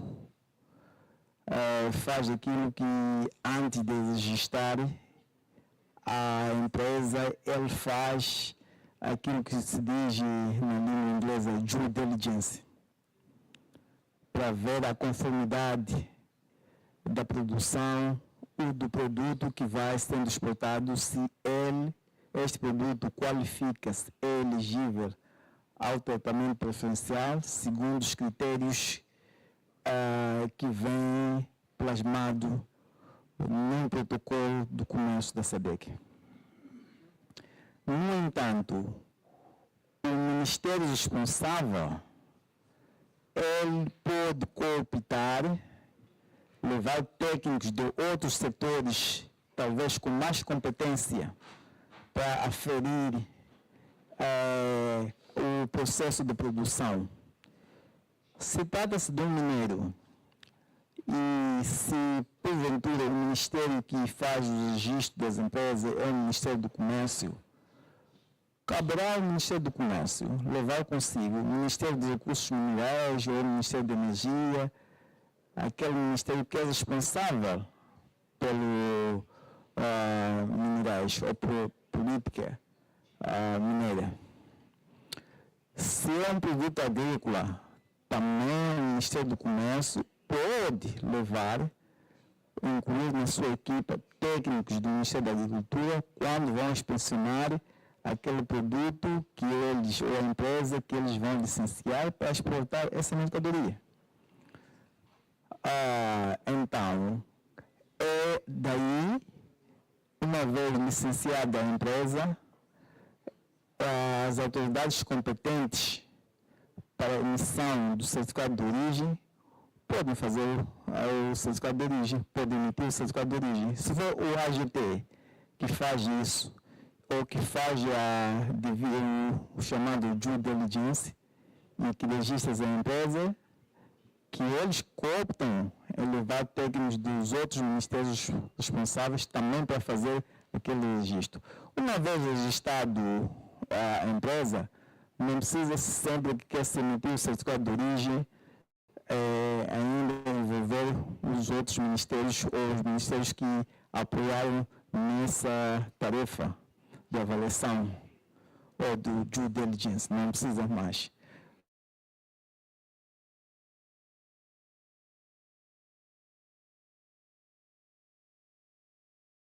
Mas poderão fazer devido a alguma, com base em algum perfil de risco. E eu penso que aí podem ainda voltar a convidar aquele ministério responsável também para mais uma vez juntar-se à equipe e irem fazer a visita. São de certificado de origem, sempre que tem de ser emitido, então tem de passar por todos esses ministérios responsáveis. Aí torna-se mais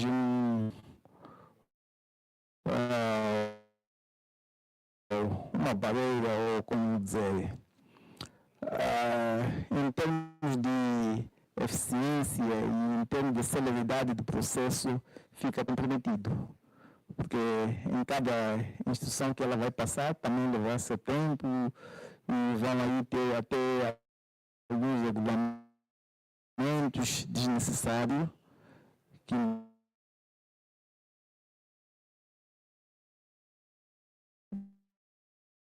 se pretende.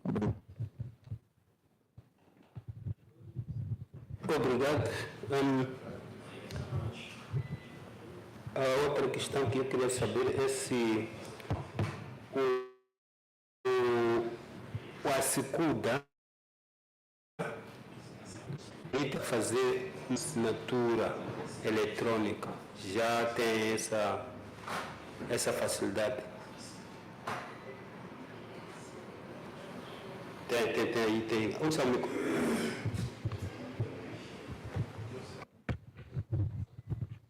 Ok. Relativamente à questão, o ASECUDA permite sim, mas falta o suporte legal.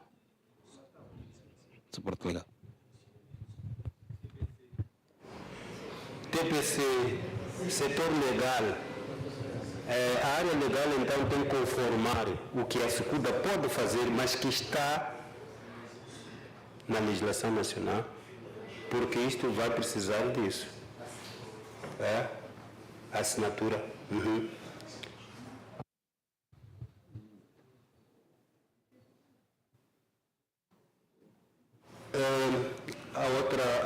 A outra questão é se Angola já terminou o processo de domesticação do protocolo comercial da SADC e os seus anexos, se já concluíram ou ainda estão nesse processo. E Angola já completou o processo de domesticação do protocolo comercial da SADC e os seus anexos na legislação nacional.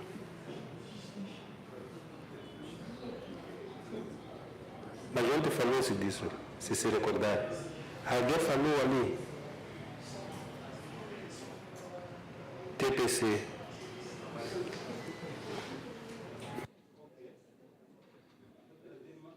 Fazer mais questões. Não sei se estão aqui os colegas juristas. São eles que deviam nos dar mais inputs. Agora vamos entrar noutra área.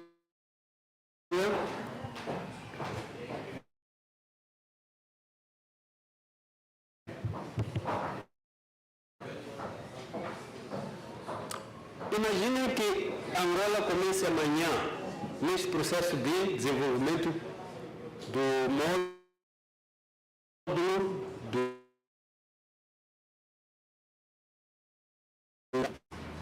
internamente, usando os especialistas das tecnologias de informação que estão na AGT, ou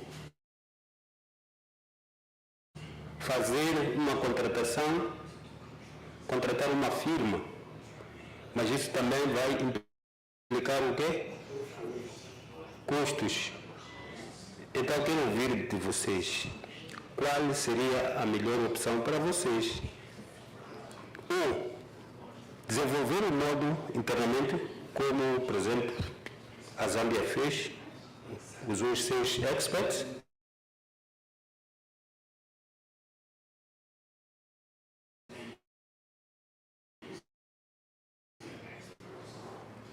a Zâmbia alugou 3, 4 semanas, pagou, voltarem com o produto aqui.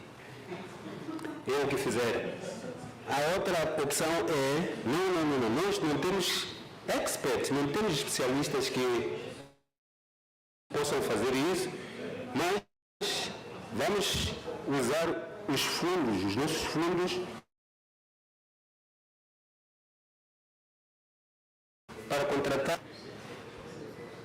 A terceira opção é dizer, secretariado, nós não estamos a ver nada, estamos a pedir apoio. Não temos expert, não temos dinheiro, não temos nada. Qual é a opção que vocês, ou a Angola, podia embarcar, né? Ok?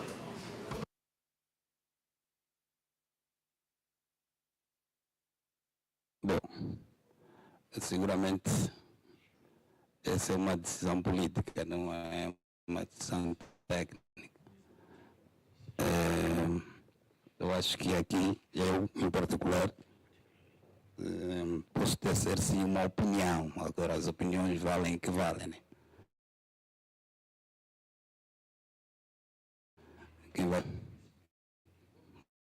Eu acho que Angola tem quadros competentes, capazes de poder implementar esse sistema. E se os políticos assim entenderem, os nossos técnicos, por exemplo, falo por conta dos técnicos da AGT, não conheço muito bem dos do Ministério do Comércio, mas os nossos técnicos podem, como dissemos sempre, podemos fazer o café todo.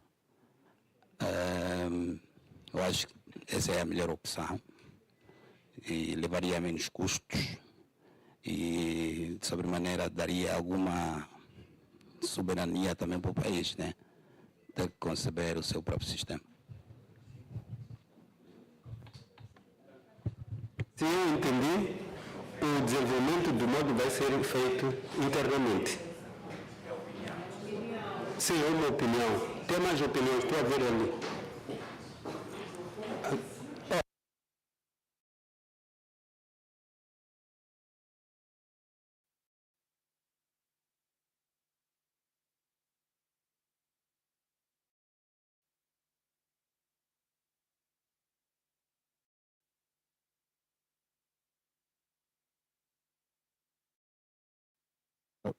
Thank you. Just want to commend the suggestion to build the application using in-house resources. I think it's a very good initiative to take, and I think it brings a lot of capacity within the country. It's not a very complex system to work on. I think if you mobilize the right resources, you can do it within the country. So I'm more objective and support the idea of doing it using the in-house technicians. Yes, and we can provide support. We always work together when doing these projects. So Eswatini has also done it with their own in-house staff. Malawi has done it with their own in-house staff. Botswana, I think everyone who's live currently have done it with their own in-house resources. So we really support and encourage that idea. Thank you. And maybe just in addition to what Mr. Mbanga has said, because you're doing it for the first time, you need not to fear. Remember, you have your ICT people in-house. So when we start to develop it with you, we offer the support. We tell you, let's do this, let's do that. So we are all moving at the same pace. And also just to clarify in relations to when you're choosing who's going to be doing the exporter registration, it would be good that whoever you choose, rules of origin also go together with classification. So whoever will take up the exporter registration process should also be good in classification. Thank you.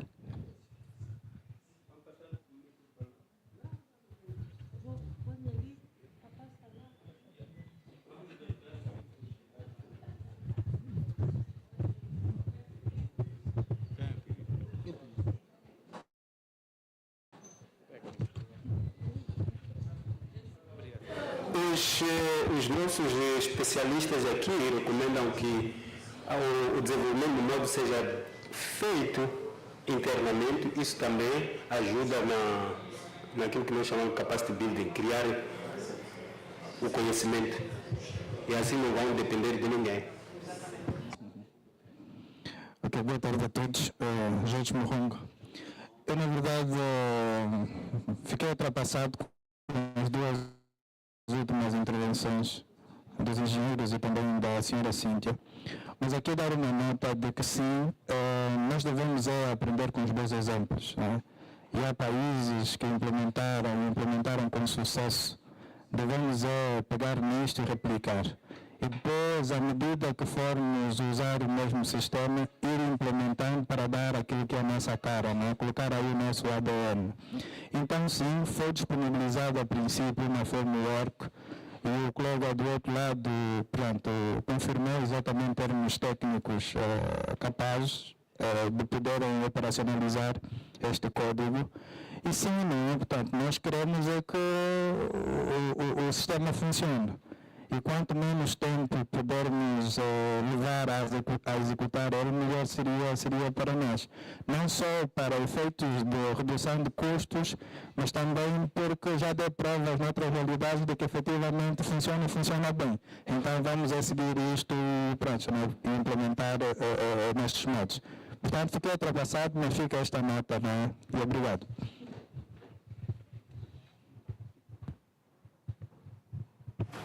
Tudo bem.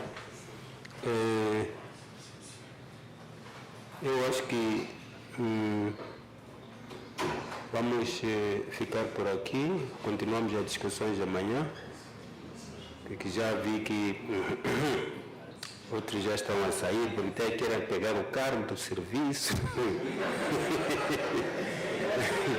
Então, é melhor que a gente pare por aqui. Amanhã, às 9, continuamos com as discussões. Colegas, as perguntas que estou a fazer é para tentar ajudar a vocês a encontrar o caminho mais certo. Sim, o caminho mais certo. Então, quando há mais opções de escolha, é melhor do que ter uma única opção. E bom trabalho, até amanhã. Tenha uma boa... Sim. Tem um anúncio aí.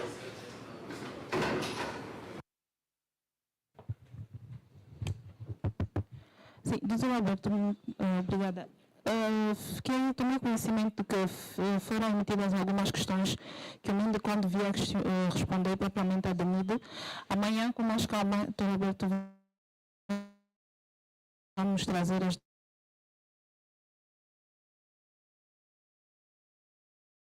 devidas respostas e desde já pedimos desculpas pela nossa ausência. Tivemos que dar com mais calma e iremos responder. Estão todas apontadas, doutor Alberto.